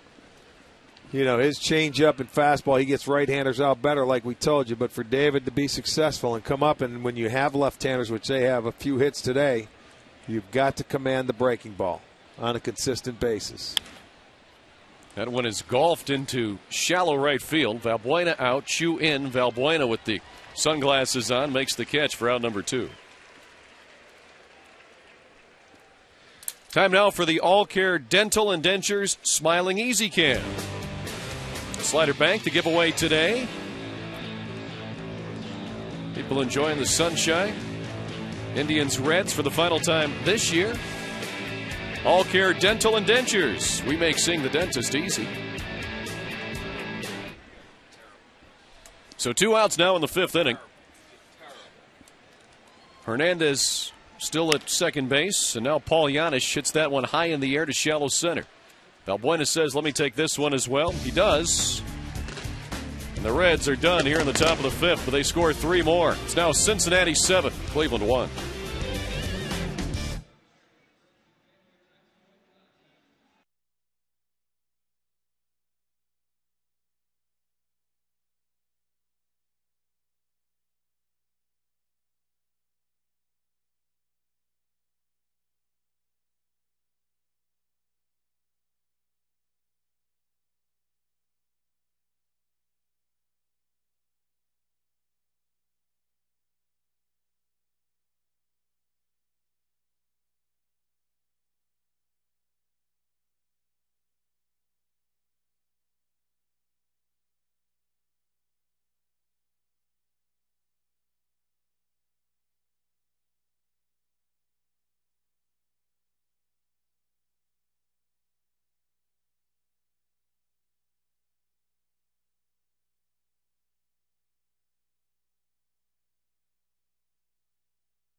Play ball, take a chance for education. Odds are you'll have fun. Another shot there from my two-seater. We had Michael Dolan on the other night for the Ohio Lottery. Yes, we did. He took care of you with a few golf balls, He didn't sure did. Some nice ones. Asdrubal Cabrera to lead it off for the Tribe here in the fifth inning. Top of the order, hitters 1, 2, and 3. Cabrera, Sizemore, Martinez. See, it's it right back up the middle to Micah Owings. Fields his position well and throws him out for out number 1. Get ready for some on-field fireworks. This Saturday as the Tribe hosts Oakland here on WKYC Channel 3. It's the Indians and the A's in a primetime 4th of July matchup. Join us at 7 o'clock right here on WKYC Channel 3, your official Cleveland Indians station. Now Grady Sizemore up. He singled and walked in his previous 2 at-bats. 1 out here in the fifth inning. Nobody on. Tribe down by 6.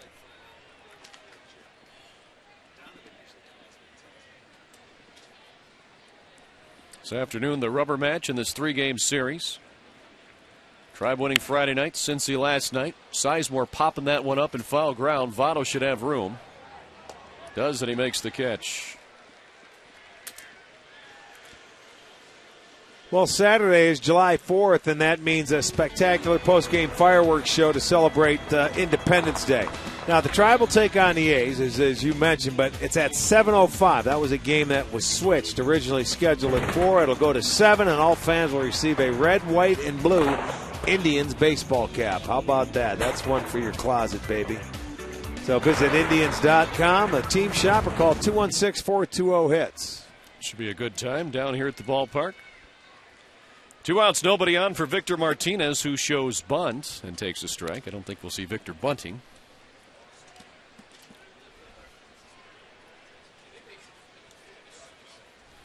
Reds with an almost, I guess, an abbreviated shift, you could say. The shortstop's playing almost up the middle, third baseman in what would be the hole. Not the full-on shift that we've sometimes seen. No, we've seen 3. In Pittsburgh, they had 3 over on the right side, and that third baseman was where Janisch is, but not as drastic. You're right, just like a severe pull hitter. Here's the shot. Infield, the left fielder is straight away, but the center fielder, Taveras, Shaded over into the right center field gap. See there? Nice job by our crew.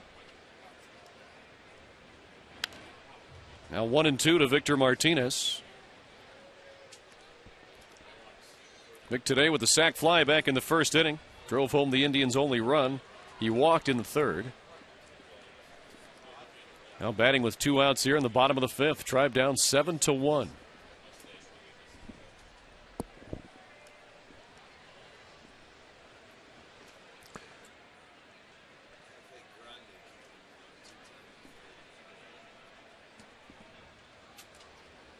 Martinez calls time. It'll be the Indians and White Sox tomorrow, Tuesday, and Wednesday here at Progressive Field. All the games will start at 7:05. It's up high. 2-2 now to Victor. Tomorrow the pitching matchup is Floyd against Pavano. Tuesday we'll see Clayton Richard against Cliff Lee. And Jose Contreras on a Wednesday for the White Sox against Jeremy Sowers. All those games, our sister station, STO. Martinez, a little grounder towards first. Owings fields it, tags Martinez. And 5 innings are in the books here at Progressive Field. 3 up, 3 down for the Tribe. They trail the Reds 7-1.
We head to the 6th inning here at Progressive Field, and a new pitcher for the Tribe. It'll be left-hander Rafael Perez on the hill. And he will face hitters 9, 1, and 2 in the Cincinnati lineup. Rafi coming on for the 28th time. We'll have to Tony Amato's going to have to revamp the Perez because we have another one coming. It'll be C. Perez and our Perez. Yeah. Huh? Going to have to, of course, they'll have to fix the uniforms. Yeah, on these, there's no last names. With well, not on Blackmans, the weekends, right. On the regular ones, there are, so you have a little work to do. Rafi, of course, started the season in the Indians' pen, going 0-1 with a 15.19 ERA in 13 games before being optioned to AAA Columbus on May 5th. He's recalled from Columbus on May 29th. Since then, actually in total, since the recall, 422 is his earned run average. 10 2/3 innings. He's given up 5 earned runs. He starts off Dickerson with a strike. Has never been himself all year as far as command, control. Is just a little out of whack. Now, Rick, I may be asking the $1 million question, but why is it that relievers can look so good for 1 year, 2 years, sometimes longer, and then all of a sudden they just lose it? Well, because when you're a good reliever, your manager's going to use you probably 70 times a year, 70, 75 times. and you're going to be in there with the game on the line, and then sooner or later that your arm burns out for a little bit, and you may have a down year. It happens to a lot of relievers. Well, Perez gets a 3-pitch strikeout to Chris Dickerson. We'll go back to the top of the order, but first, this game recap brought to you by your Northern Ohio Toyota dealers. For a dealer near you, visit buyatoyota.com. That was Phillips with a 2 RBI single, then Ramon Hernandez, a couple of RBIs on this triple. Then it was Johnny Gomes, 2-run homer, Cincinnati. Leaders 7-1 with 4 runs in the third, 3 in the fifth. Reds have a 6-run advantage right now. Swing and a miss here for Willie Taveras, Reds leadoff hitter. 1 for 3 with a bunt single back in the third inning. Came around and scored in the third as well. So Rafael Perez starting his work off this afternoon with 5 consecutive strikes. Struck out Dickerson on 3 pitches, and now he's got Taveras down 0-2.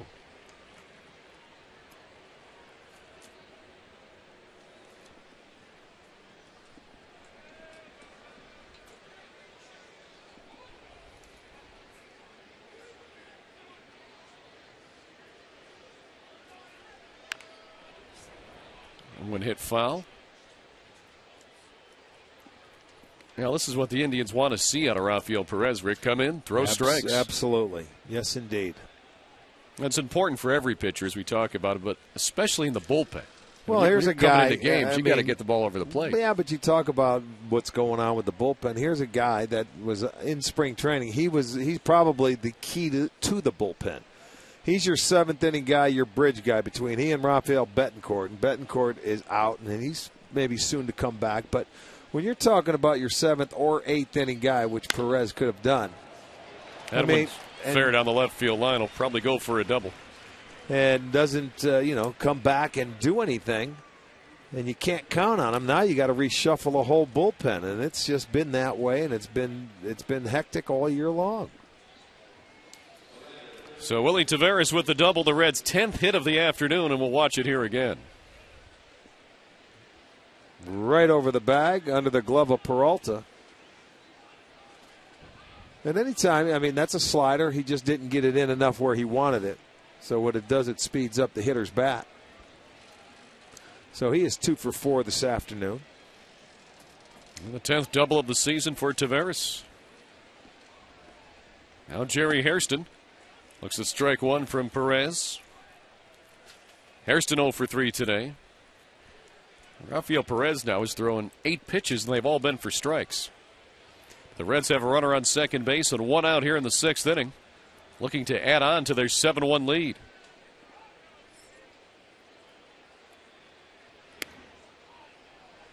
First ball of the afternoon thrown by Perez, 1-1.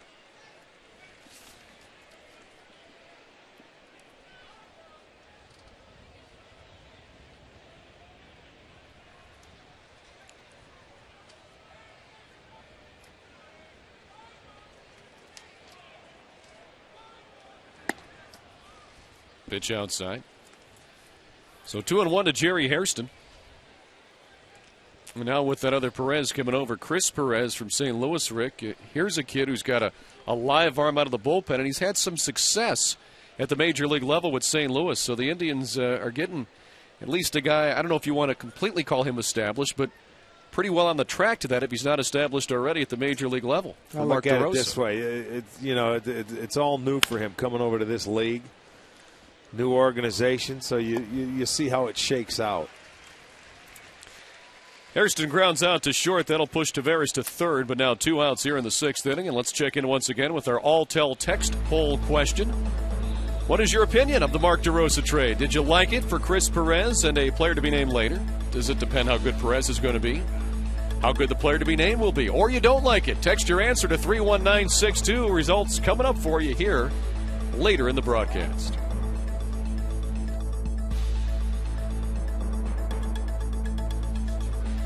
So here's Joey Votto now with 2 outs and a runner on third. There's a strike from Perez. Votto is had a good day. He singled in the first, walked and scored in the third, then reached on a two-base error in the fifth inning and scored.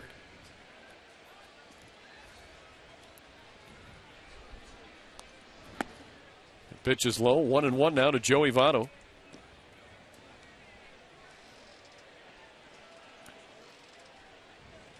Well, the other thing Mark Shapiro said last night, too, about that trade, Rick, was that the player to be named later is going to be an important player, similar to the way Brantley was in the CC Sabathia deal last year with the Brewers. So they're not only going to get Perez, they're going to get a player that they like at the minor league level. Well, yeah, you never know. It takes time, and then that's good. I'm not familiar with the minor league system of the Cardinals and how many decent players they have down there, but if they have something, usually it goes that you can follow 2 or 3 players and make your pick by maybe September. 1-2 now on Votto. Fouls that one away. And we'll take a brief break to pause for station identification. You're watching Cleveland Indians baseball.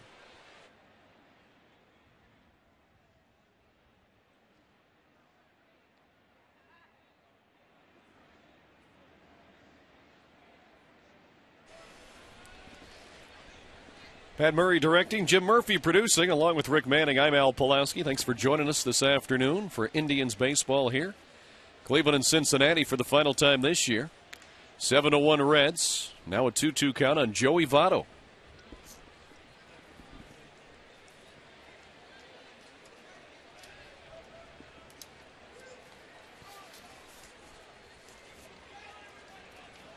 Well, Votto has shown you, especially earlier today against David Huff, he can hit left-handers.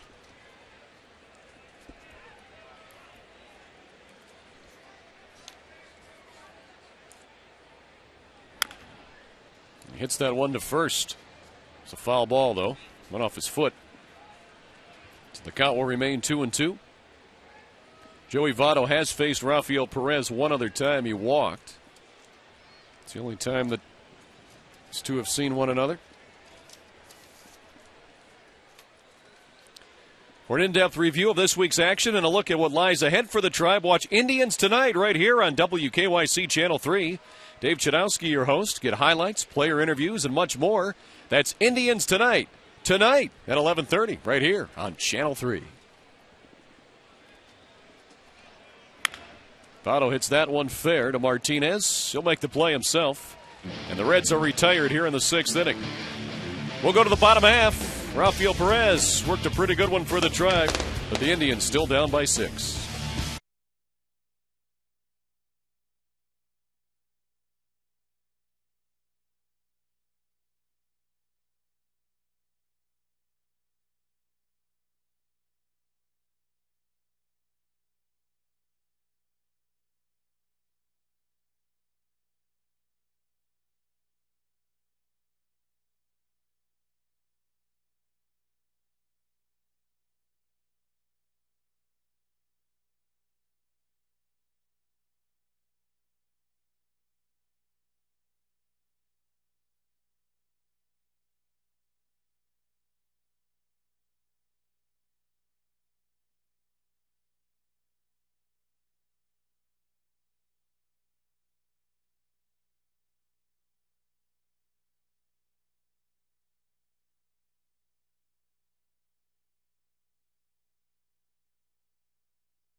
On a sun-splashed day at the ballpark after we started out the morning with rain.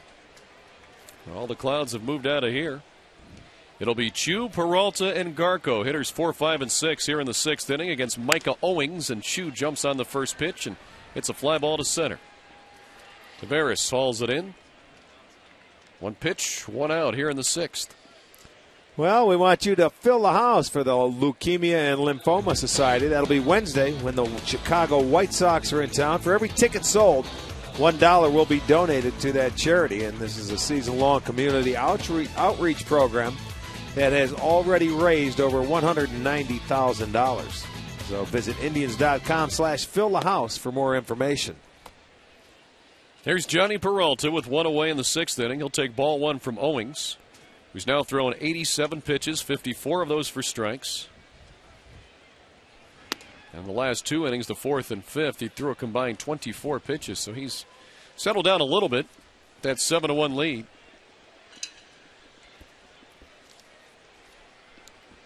It's 2-0 to Johnny Peralta. Hitting in the 5-hole today. 0 for 2. As he fouls that one off. Struck out back in the 1st inning. Grounded out to short in the 4th. Peralta now 4 for 9 on the weekend series.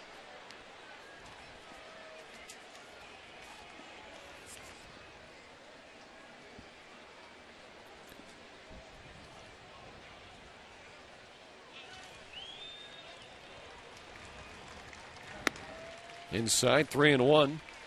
Johnny Peralta, one of those players, Rick, with the anomaly. He's hitting better against righties this year than lefties. Just .210 against left-handers, but .277 against right-handers. Well, Johnny likes that ball going away from him. He likes to extend the arms.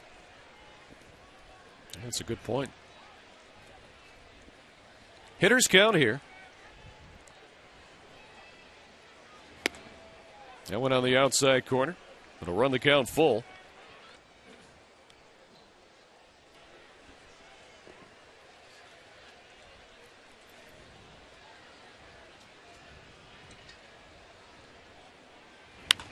Peralta hits that one foul, so we'll do it again.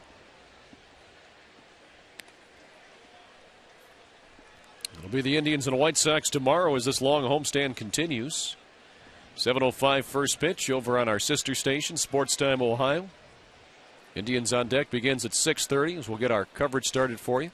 Yeah, then this is a very nice homestand. You have Thursday off, and then we'll have Monday off before we head out on the road. But it is going to be a lean July. Sure is. So walk to Johnny Peralta, so he's aboard with 1 down. And let's check in with the Chicago White Sox game from our Ford Sports Update desk. Here's Dave. Yeah, I was going to say, you guys have talked a lot about the White Sox. They're coming to town tomorrow. Alexi Ramirez leaves town, or just the park, I guess, against Carlos Zambrano. That's his 10th of the year. It's 2-0 in the 4th. Back to you. All right, Dave. And we'll see the White Sox tomorrow, Tuesday and Wednesday here at the ballpark. Also tomorrow on STO, Tribe Report at 6. Myself, Jason Stanford, will talk about this week and what's been going on. We'll also talk about the trade, obviously, Mark DeRosa for Chris Perez and a player to be named. Garco's had a good series at the plate. He's batting here with a runner aboard and 1 out. You talk about that Chicago series. Pitching matchups tomorrow night, Gavin Floyd against Carl Pavano. Tuesday will be Clayton Richard against Cliff Lee. Wednesday, Jose Contreras against Jeremy Sowers. Inside to Garco, 2-0 now. Micah Owings is throwing 95 pitches here. So he's starting to get to the end of his rope, and there appears to be stirring in the Reds bullpen.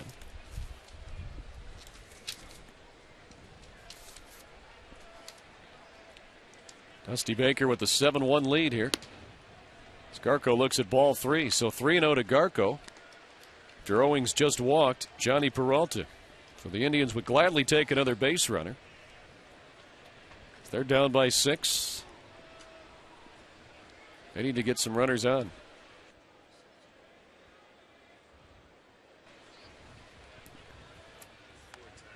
And ball 4 to Ryan Garco. So he walks. Back-to-back walks have put a couple on now with 1 out. Here in the 6th inning, and Ramon Hernandez will head to the center of the diamond for a chat Micah Owings. There's Dick Pohl, the Reds pitching coach. Looks like he wants to come out too. Here he comes. Now, he did the same thing back in the third inning when he had 2 outs. He had back-to-back walks, Sizemore and Martinez. He was able to get out of it because he got chewed. Now, in the 6th, he has the first out, and then he walks these next 2 guys. So, you know, he's not a guy. Only 4 times has he gone more than 6 innings this year. 6 or more, I should say. There's Nick Massett. Looks like he'll be getting ready. Hey, you can spend the day golfing with celebrities from the world of pro sports, Indians and MLB alumni, and more at the Cleveland Indians Charity Celebrity Golf Classic. All happens Monday, August 3rd at Quail Hollow Resort and Country Club. Your day will include golf, breakfast, lunch, post-golf cocktail party with live and silent auctions. For full details, call 216-420-HITS or visit Indians.com/golf. Of course, we've been talking about this one for a while. That's because it's so much fun.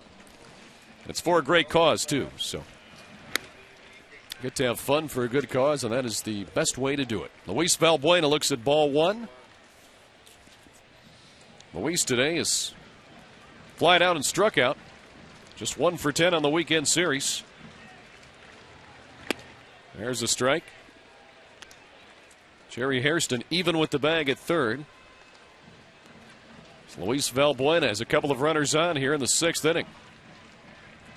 Tribe trying to get back into this one. There's Garco at first. Peralta on at second. Valbuena lifts that one high in the air to short right center. And the wind blows it back in a little bit. And taking it on the infield is Brandon Phillips. It was the infield fly. So 2 away on the pop out. And that'll bring Kelly Shopik to the plate.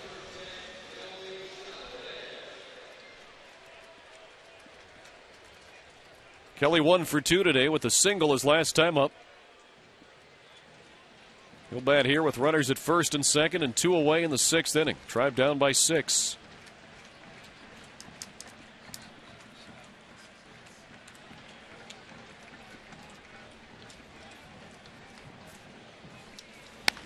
Kelly swinging at the first pitch and grounding to short. Yanish to second base.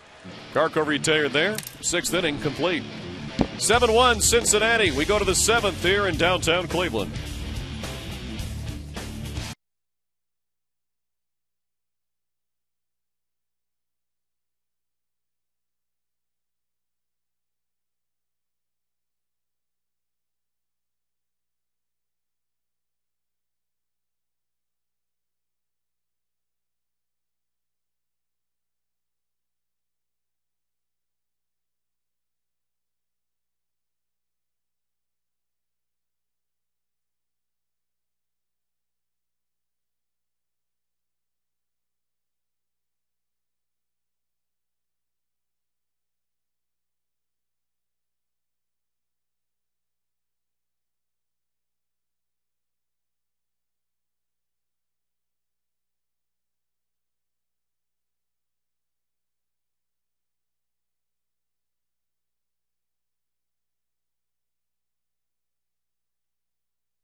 Another nice, calm, quiet afternoon on the river. Barge comes down. Looks like it's heading out there. Back to Lake Erie. Tribe trailing the Reds 7-1.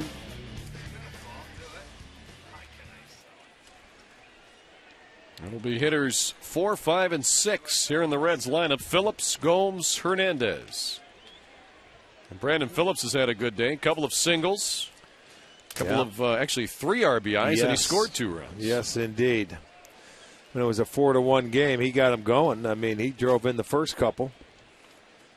And then he drove in the 5th run to add to it after that error, and he gets himself another base hit on his birthday. So it's a 3-hit day for Brandon Phillips as he singles to open the 7th inning for the Reds.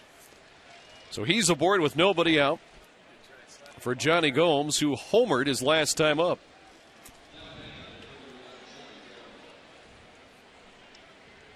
Well, there you see, he's again trying to go up the middle the other way. He does it for the 3rd time.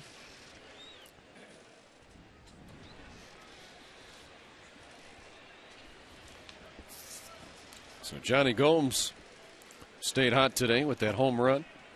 He's also struck out and flew out.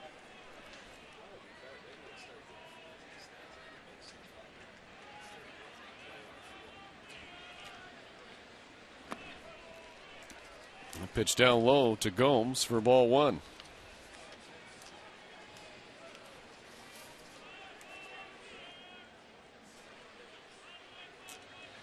Johnny Gomes has faced Rafael Perez 5 times in his career. That's the most of any hitter for Cincinnati. And he's 1 for 5 with the double. But he has struck out 3 times too.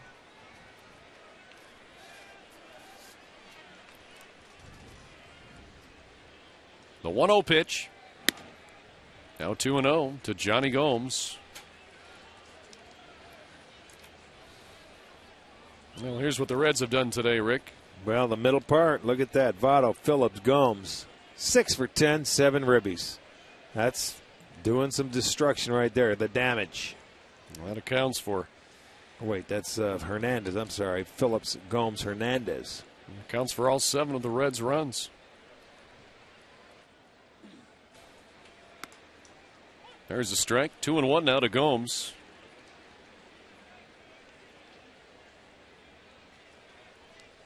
Cincinnati trying to win this series. Today being the rubber match, also trying to win the season series. They're up 3-2 in that.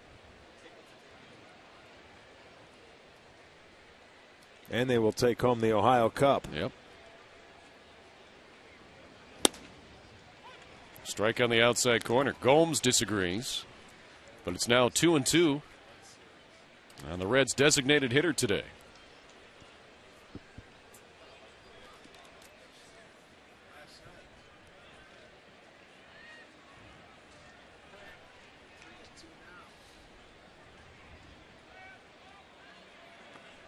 Lays off that one, and Phillips steals second base. So he guessed right as that pitch was in the dirt. Stolen base for Phillips. So he's on at second base now with nobody out here in the 7th and a full count to Johnny Gomes. That's his 11th stolen base of the year.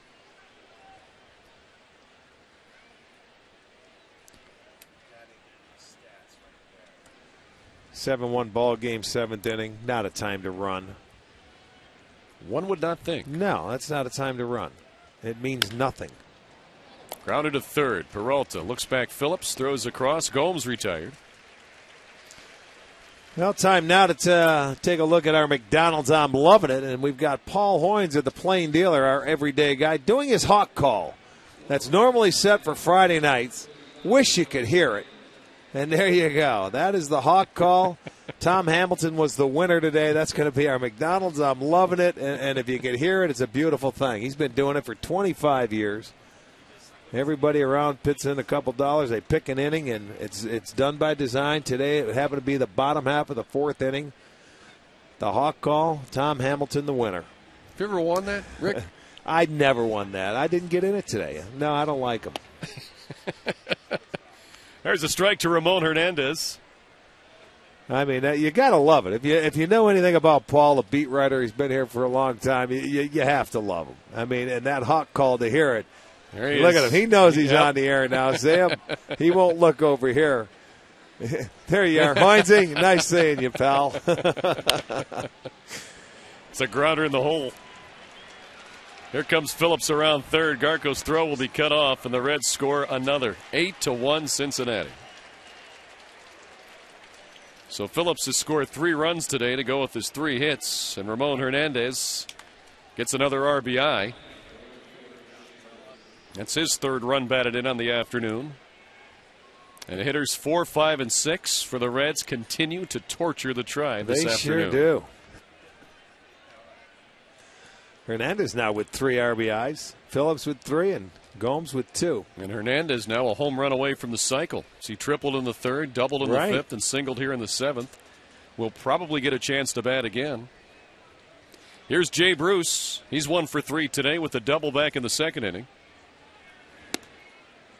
Take a ball up high from Rafael Perez, working into his 2nd inning of relief today. And David Huff, really for the first time in 4 starts, Rick, did not pitch all that well today. Didn't pitch terrible, but just didn't have things working for him. Well, the location was not very good for David today. He left some pitches up in the zone that were hit and gave up a couple of big innings. That one hit foul down the left field line and into the stands. 1-1 now to Jay Bruce. Here's a look at Ramon Hernandez at first base.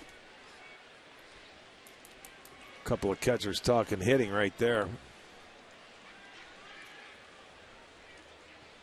And they both play first base as well. Hernandez has played first for a few games this year. That one line right back up the middle. Yeah, Perez almost got nailed, but it gets into center field for the single for Jay Bruce. So Hernandez will move down to second base. Reds with runners at first and second and 1 out here in the 7th inning. Look at this. That's that will whistle by you in a hurry. 3rd hit in the inning. That is now 13 for the Reds. Cincinnati with 8 runs on those 13 hits today have not committed an error as Joe Smith will trot to the bullpen mound and get loose for the Tribe. Reds have scored 1 run on 5 hits. I'm sorry, the Indians 1 run on 5 hits. They've also committed an error. They've left 7 on base. Here's Paul Janisch, one of the few Reds that hasn't done well today. Struck out, flew out, and popped out. He's 0 for 3.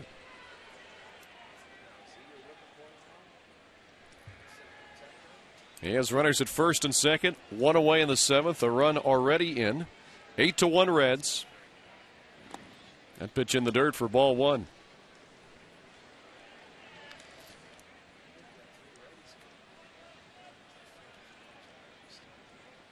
Paul Janisch just 1 hit on the weekend series. He started at shortstop in all 3 games.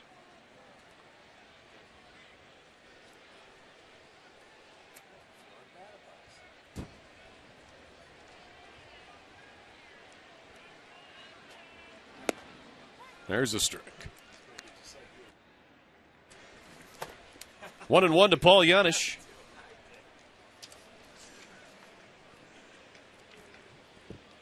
Paul Janisch also pitched at Rice when he was in college, and his fastball clocked at 94 miles per hour. It's pitched just off the plate, 2-1. The name Janisch is Czechoslovakian, which is why it's pronounced Janisch instead of Janisch. And Paul one time was asked, so why, the J with the Y sound instead of the hard J? His answer? I don't know.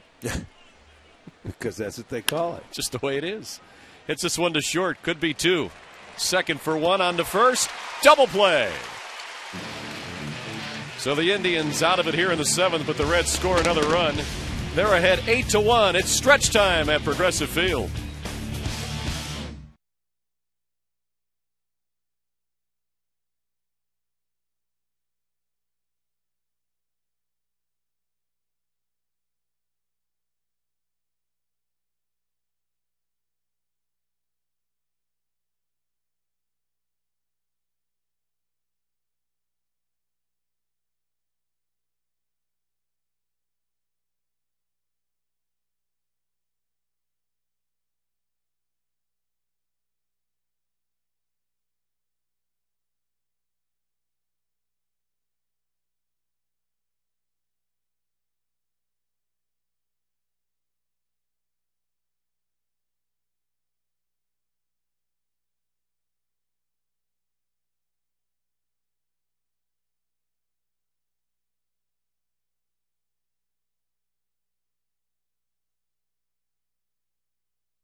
Beautiful patios, Panini's, the best food and outdoor dining in town. Visit paninisgrill.com.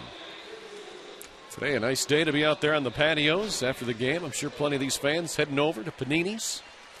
We go to the bottom of the 7th. Francisco, Cabrera, Sizemore. Hitters 9, 1, and 2 in the tribe order. And the Indians need some runs. Strike one to Ben Francisco, was struck out his previous 2 times today. Cincinnati pitchers. Well, it's been 1. Micah Owings has 4 Ks today. There's a ball. No, they only have 5 hits, and all of them are singles. So Micah Owings has done a good job. He was roughed up in his last start, but settled down here. They got him early. In that first inning, they scored their only run. He's had 4 walks, and it's funny because they've been back-to-back, in 2 different innings. Francisco swings and misses at that breaking ball. Micah Owings now is throwing 104 pitches. Well, and the guy, as I told you last inning, this is only the 5th time he has gone out into the 7th inning. Francisco fouls that one off. He's like, when he pitches, you look for 5 innings from him, and then you can turn it over to their bullpen. And Cincinnati does have the best bullpen in the National League. And their bullpen has done well in the season series here, too, with just a 1.59 ERA. Coming into today's game, so is Cleveland's in this series, a 1.61 ERA. The 1-2 pitch hit Francisco. That's a favor. So with the 1-2 count, Francisco will head down to first base. Micah Owings' season high for pitches, Rick, is 108. He's at 106 now, so he's just about there. Got underneath that one. I don't know if that was a breaking ball. It looked like it might have been a slider, but he gets underneath it, and it looks like it gets Chief Wahoo, so he gets it right on the arm. And here comes Dusty Baker. Maybe he tried to get a little greedy and go out there and send him out a little longer than he wanted to, so he goes right to that bullpen. So Baker makes the call, and we'll have a pitching change here in the 7th inning at Progressive Field. Micah Owings will leave with a 7-run lead. And Ben Francisco on first base, that's his responsibility. We'll tell you about the new Reds pitcher when we come back here on Channel 3.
One aboard, nobody out, and it's a little guy, Daniel Ray Herrera, who's 5'6". Yeah, he's not a big left-hander at all. 24 years old, 165 pounds. Appearing for the 32nd time, a nice ERA at 2.20. Was born in Odessa, Texas, resides in Austin, Texas, and he does throw a screwball, little left-hander. Will turn it over. Notched his first Major League career victory on June 16th against Atlanta. And he's retired the first batter in 24 of his 31 appearances. So he's had some success out of the Reds' pen. Well, he was a guy that also came over with Edison Volquez from Texas for that Josh Hamilton deal. So now Asdrubal Cabrera will swing around and bat from the right side, and he takes strike one from Herrera. Cabrera was 1 for 3 against Owings today. The single and a run scored back in the first inning. Cabrera does much better against righties than lefties. He's only hitting .241 against lefties this year. There's a double play ball. Got to go 6-3 on the twin killing, and quickly 2 outs here in the 7th. Let's go back to the Ford update desk now and check in with the St. Louis Cardinals, the new home of Mark DeRosa, and Dave Chudowski. How's that going, Dave? Al, DeRosa's actually there in the starting lineup today. Here he is in his second at bat, already 0 for 1. And DeRosa is going to ground out to third fielder's choice, Albert Pujols. He's out at second base. DeRosa 0 for 2. Back to you. All right, Dave. So Mark DeRosa is settled right in, gets the start today for the St. Louis Cardinals. Chris Perez, the player the Indians received, will be in the next couple of days for the Tribe. They also got that player to be named later. Here's Grady Sizemore. 2-0 to Sizemore. Today, Grady with a single, a walk, and a pop-out.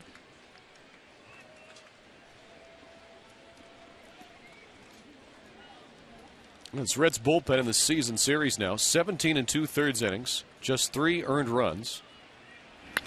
Sizemore rips that one foul and sent that one through the camera bay and into the stands.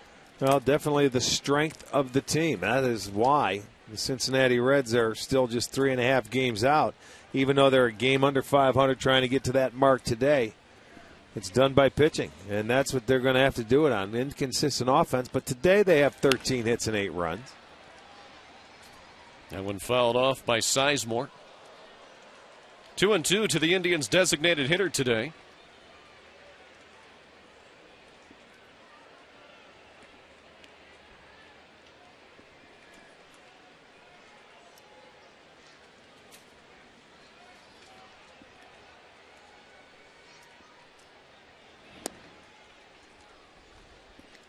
Full count now to Sizemore. As the Indians and Reds wrap up their season series here this afternoon. The Reds right now in the driver's seat to take home that Ohio Cup. Sizemore fouls that away.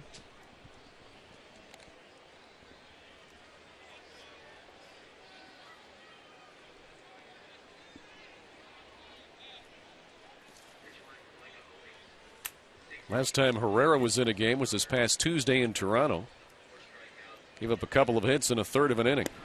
Good curveball there. Struck out Sizemore looking. 5th strikeout for Reds pitching on the afternoon, and we'll go to the 8th. 8-1 Cincinnati.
Progressive Field, the Indians trail the Reds 8-1, and a new pitcher for the Tribe. Their third pitcher of the day, side-arming right-hander Joe Smith.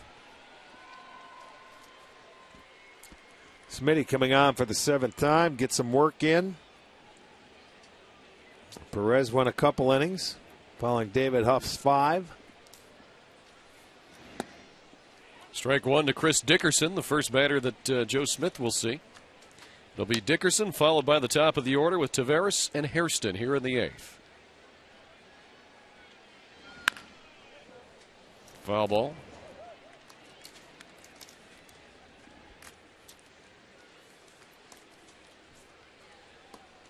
Today's scoreboard update brought to you by Coors Light. Frost brewed Coors Light, the world's most refreshing beer. Now, the knock against Joe Smith in his career has been left-handed batters. This season, lefties hitting .313 against him. Righties hitting .214. You know, it's pretty much normal against sidearmers. You know, they have a tough time getting left-handers out, and the reason being they don't have a pitch that can get inside to the left-hander, so they pretty much cut the plate in half and look from the middle part away. See, they're going inside there. There's a purpose pitch. When you miss, you have to miss in off the plate. But when you're throwing from that angle, it's tough to get a breaking ball down because it sits up and it spins. It doesn't go down and in, you know, like a guy throwing over the top or 3/4. It gives a dynamic.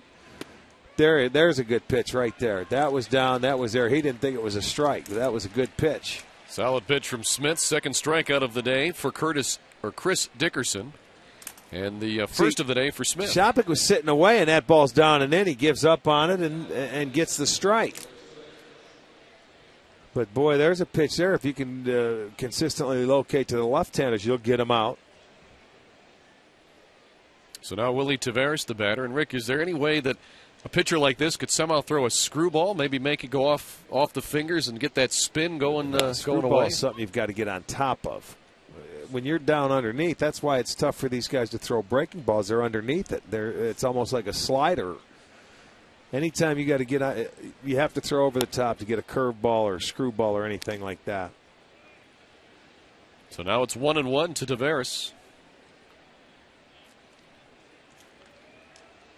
Taveras with a couple of hits today and a run scored. Fouls that one off.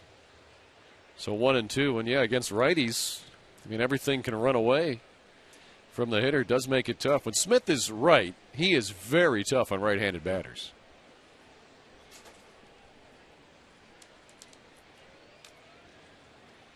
He's ahead 1-2 to Taveras here with one out in the 8th inning.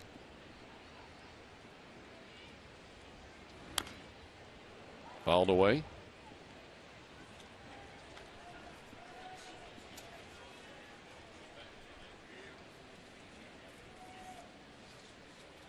Joe Smith was acquired from the Mets in that 3-team trade back on December 10th of this past year.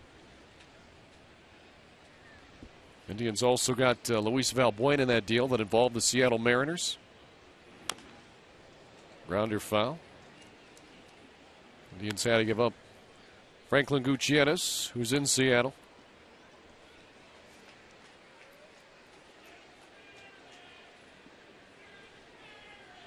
"11 of the 16 appearances by Joe Smith have been scoreless.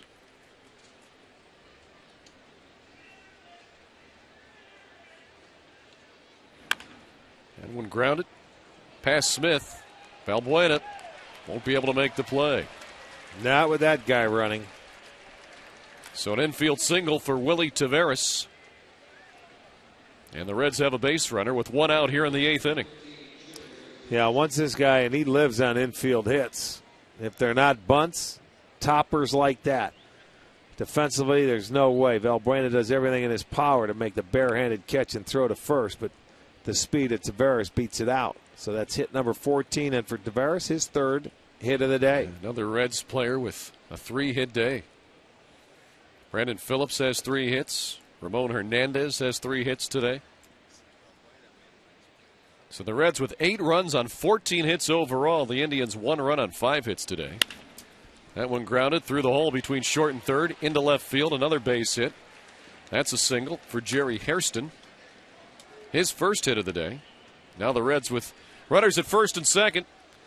One away here in the 8th, and now you've got the heart of the order coming up, and Joey Votto will be followed by Brandon Phillips and then Johnny Gomes if it gets that far.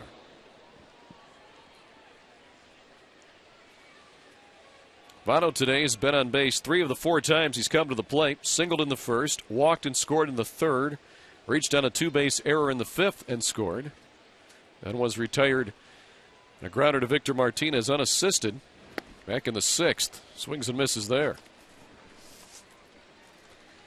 Joey Votto has faced Joe Smith before. He's 0 for 1 when Smith was facing him previously.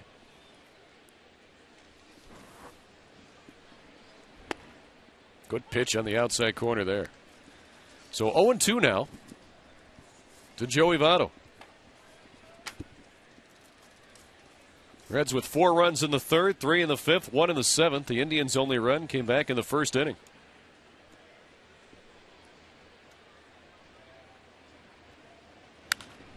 The ball came back over the middle of the plate, but Votto fouled it away.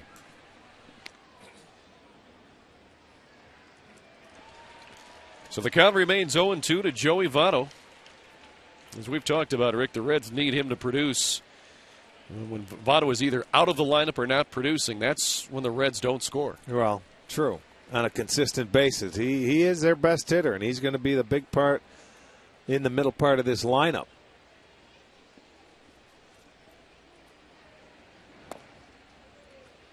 1-2 now to Votto. You know, the Indians winning that first game where they hit the ball all over the ballpark against a tough customer, Aaron Harang, who has had success, but then they were beat yesterday 7-3. This year, when they won the first game of the series, they've been pretty good, winning 5 series and losing 2. That last one coming in against Cincinnati. Strike 3 for Joey Votto on the swing and the miss. Joe Smith, second strikeout of the inning. It's a second out. He went up high to swing at this one. Well, and normally you never look for a pitch up there against the sinker baller sidearm guy from the left side. He gets it above the belt, and he gets Votto to swing and miss. So now Brandon Phillips, who's 3 for 4 today with 3 singles, 3 runs scored, 3 RBIs. Singled and stole a base back in the 7th inning. His last time up.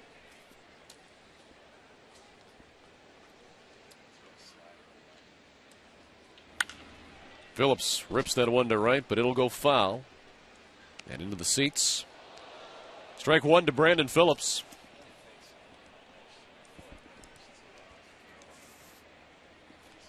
And he was slumping coming into the game today. You see with those 3 hits, he's broken out of it. He's retired the first time up. Well, he singled 3 straight times now. Before that, he was just 1 for his previous 17 and 2 for his previous 24.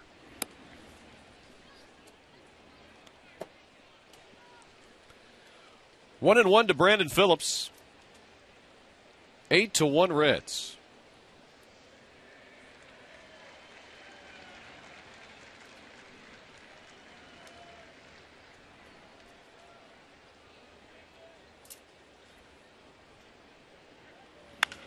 That one lined to right center. Chu going back, has room, makes the catch. It's the final out of the top of the 8th. We'll go to the bottom half. Indians down 8-1.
Sunshine here today. The Reds fans enjoying what their team's doing. The Indians fans hoping for a heck of a rally here in the 8th and 9th inning. Drive down 8-1 to Cincinnati. 23,900 in the ballpark today. That makes it 80,660 for the 3-game series. Martinez, Chu, Peralta here in the 8th. Hitters 3, 4, and 5 against Daniel Herrera, working in his 2nd inning of relief, and throws strike 1 to Martinez. Victor 0 for 1 today with a sacrifice fly in the 1st inning to drive in the Tribe's only run.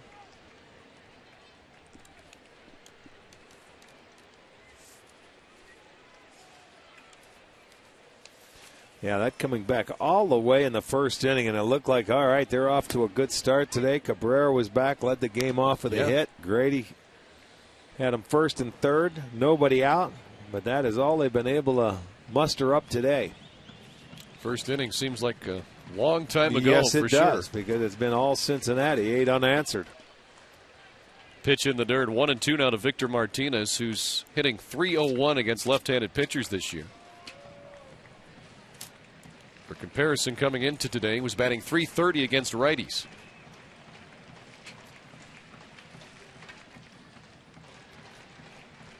One and 2 to V-Mart. V-Mart. That one foul? Yeah. You've never heard that? No, I haven't. Thought you watched my pregame show. I don't. Okay.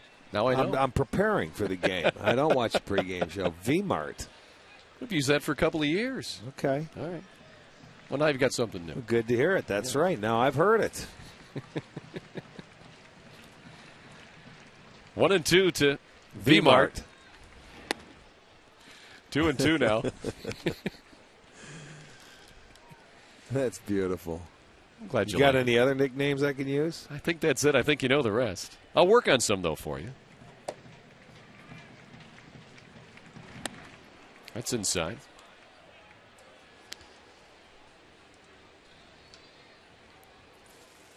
Could have been our man back in the 80s. I don't know if that was in vogue, though. Yeah. No, I wasn't anybody's man.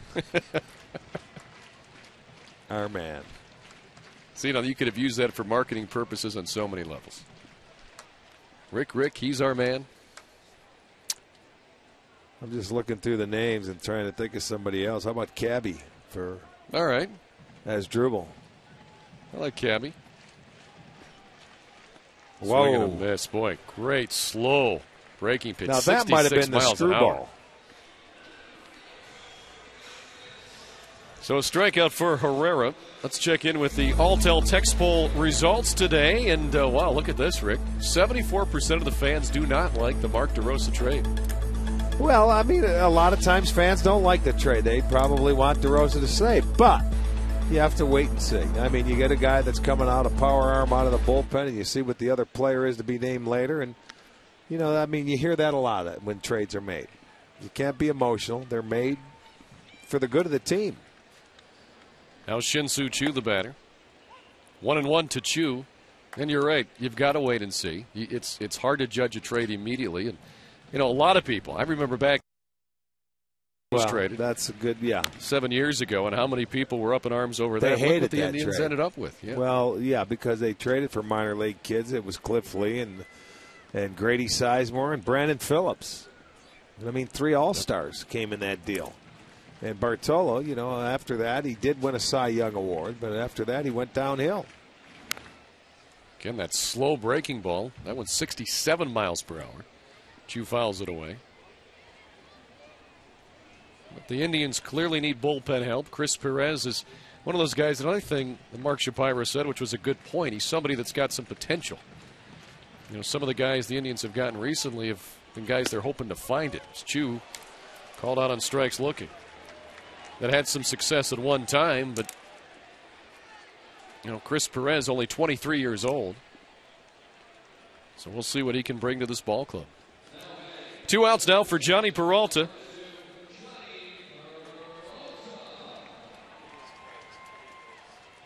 Peralta today, 0 for 2 with a walk. Herrera, another strike. So Daniel Herrera Really been pounding the strike zone here in his work in relief. Threw that off-speed pitch again, and he got Peralta to wave at it. Quickly 0-2 to Peralta.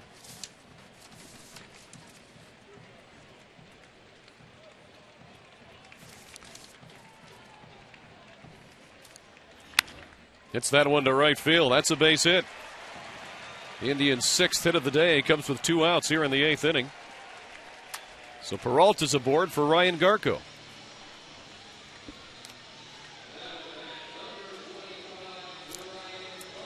The 6th hit, and it is the 6th single for the Indians. A pitch elevated. Herrera left it up in the strike zone, and Johnny takes advantage of it. Takes it the other way. So it's a 2-out single here in the 8th, and it'll give Garco a chance. So Peralta with a good weekend series at the plate. He's now 5 for 10. And Ryan Garco, who has singled twice and walked, swings and misses at the first offering from Herrera. So Garco's been on base all 3 times he's come to the plate today. Batting here in the 8th inning with 2 outs and a runner on first. Tribe down 8-1. Fouled away, so now 0-2 to Ryan Garco.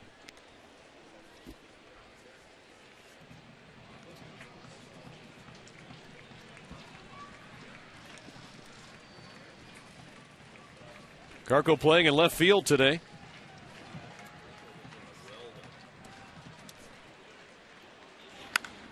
And he lifts that one high in the air to left field. Be a can of corn for Chris Dickerson.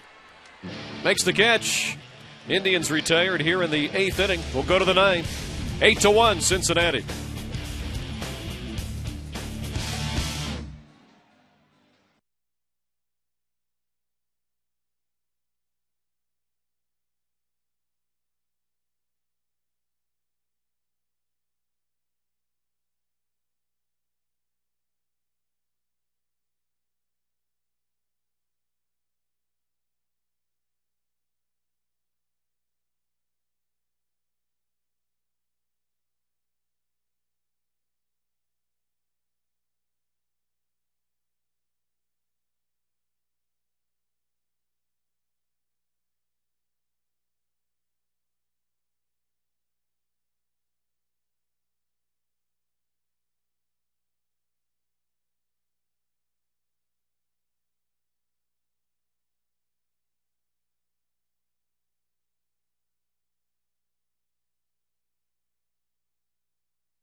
With the new pitcher, it's Kerry Wood coming on to pitch the 9th.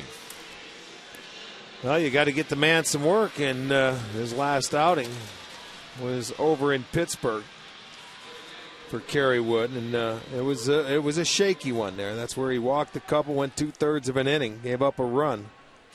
Did have a strikeout. So coming on now, the 4th pitcher of the afternoon for the Indians. He'll face Gomes, Hernandez, and Bruce here in the 9th inning. Tribe down 8-1.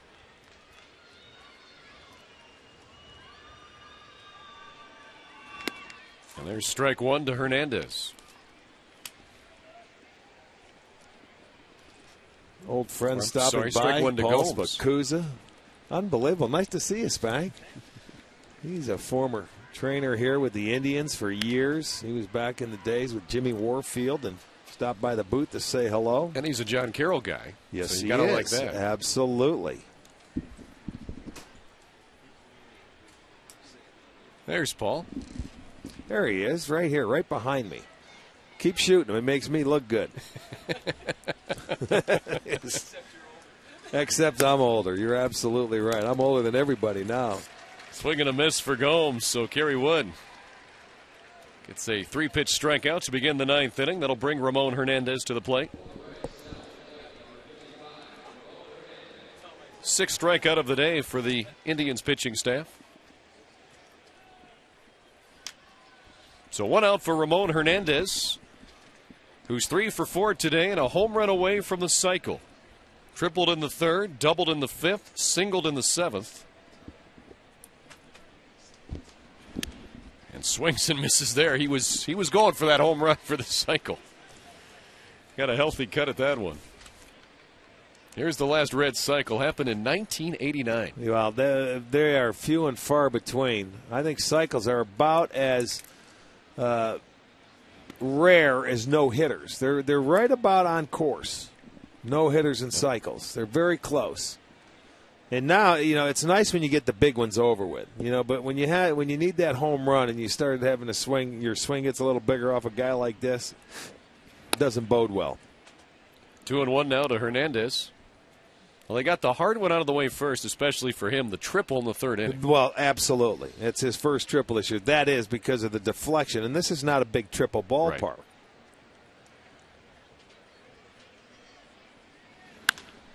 It's going to right field on that one, but Shu's going to have room. In front of the warning track, puts it away.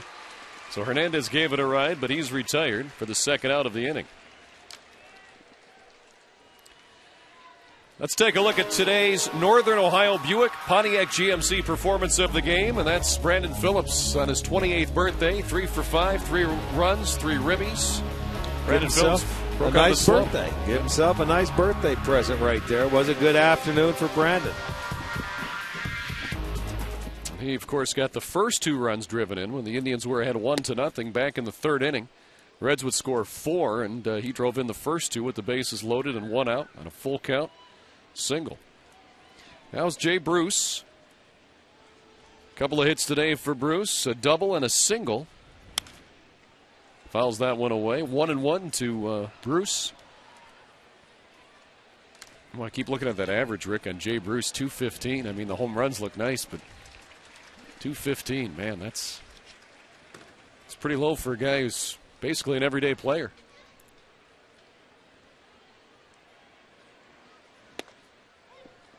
Well, if they're going to be any better offensively, he's got to move it up and he's got to be more productive. You can see legitimate. He's got a nice swing from the left side. It's just a matter you got to start hitting better average and driving in some runs. It's that one in the air to left. Garco moving over toward the line. He'll make the catch, and Kerry Wood has a 1-2-3 9th inning. We'll go to the bottom of the 9th. Drive down 8-1.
A new pitcher for the Cincinnati Reds, the son of a former major leaguer. It's Josh Renicky.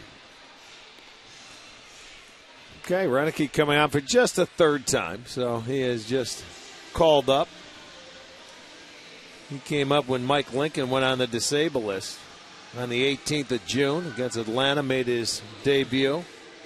And he's the son. You've got some info on him, huh? Go ahead, let me hear it. Son of Gary Renicky. I remember him with Baltimore. Nephew of Ron Renicky. You played against both of those. Yes. And he also played a little bit of football at UCLA first couple of years. But then after 2 years as a wide receiver, Rick, when he didn't catch a pass, he decided that he should stick with baseball. So probably a good decision. Yes, indeed. All right, let's pause 10 seconds for a station ID break. You're watching Indians baseball.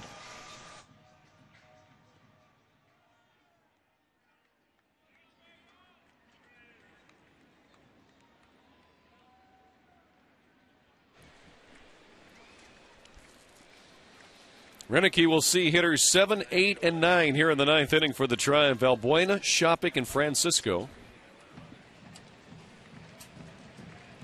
Valbuena today 0 for 3.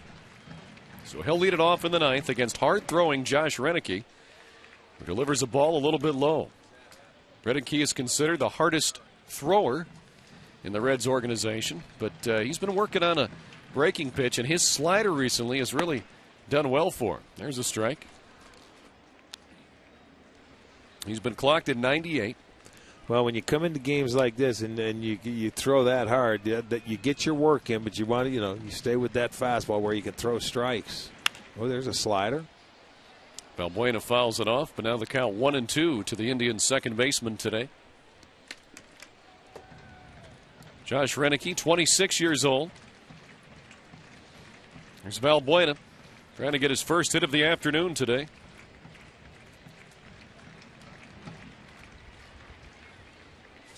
A 1-2 pitch. He drives that one to center, but he got under it. Center fielder Willie Taveras is there. One away.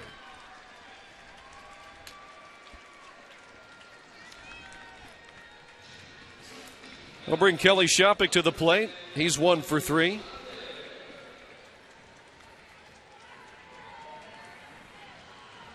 Don't forget to stick around after the game. On Sports Time Ohio, we'll have the Conrad's Tire Express and Total Car Care postgame show with Dave Chudowski.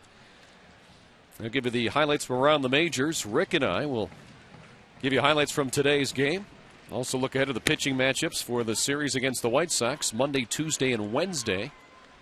All those games at 7:05 here in downtown Cleveland as Shopik takes strike one from Renicky. Again, that's on Sports Time Ohio. Today, the post-game show.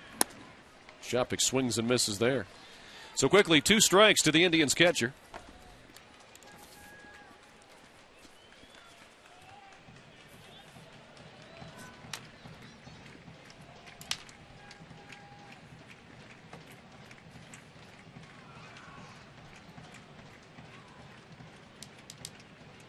Here's the 0-2 pitch. Shopik lifts that one foul and out of play. Reds with 8 runs on 15 hits today, haven't committed an error. The Indians 1 run on 6 hits. They've committed 1 error. Both teams have left 8 runners on base.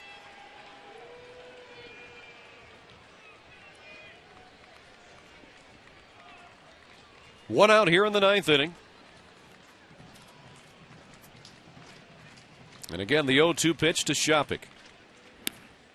Low for a ball. Reds trying to get back to that 500 mark. And the Indians are going to be thankful for the second straight year that interleague play is over. Yeah, they just haven't had any success against the National Leaguers these last 2 seasons. Fouls that one off while the rest of the American League has. And if you look back to 2005, Rick, when the Indians started that run and then they made that run for the postseason all the way to the last week, it was against the National Leaguers in interleague play where they started that hot streak. 15-3 that year. That's exactly right. They came right back into it. It brought them back into the final week of the season. The Indians just 11-42 in interleague play the last 2 years coming into today's game. The 1-2 to Shopik. Lays off the fastball up high. 2-2 now.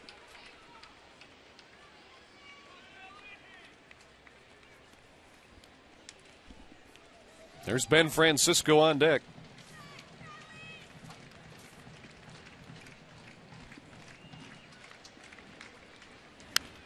Shopik fouls off another one. So Shop hanging in there against Josh Renicky.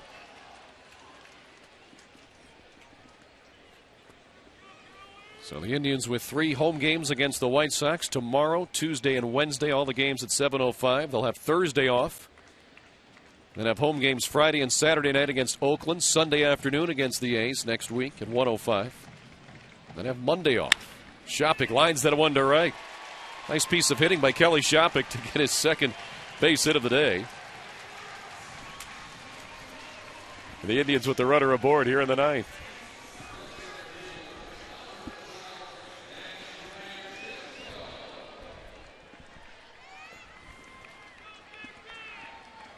So here's Ben Francisco, who struck out in the 3rd inning and the 4th inning. He was hit by a pitch in the 7th. And he'll bat here in the 9th with 1 out and Shopik on first base.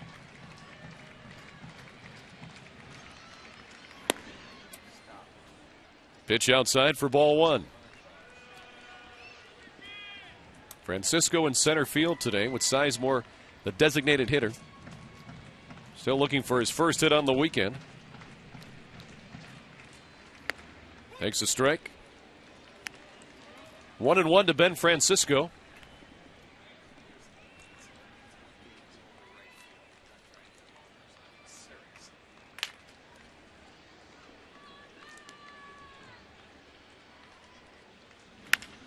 Francisco gives that one a ride to center. Tavares going back on the track, reaches up and makes the catch. Shopik will trot back to first base. 2 away here in the 9th inning.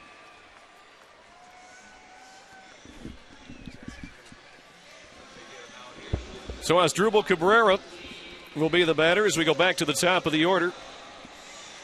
Cabrera 1 for 4 today with a single and a run scored back in the 1st. The Indians' only run today. Once again, go back to the left side of the batter's box. With the righty Renicky in. 2 outs here in the 9th. Strike 1 to Asdrubal Cabrera.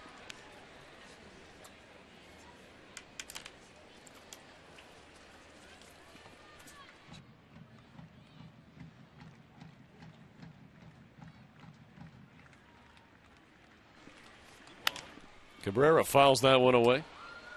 0-2 now to the Indian shortstop.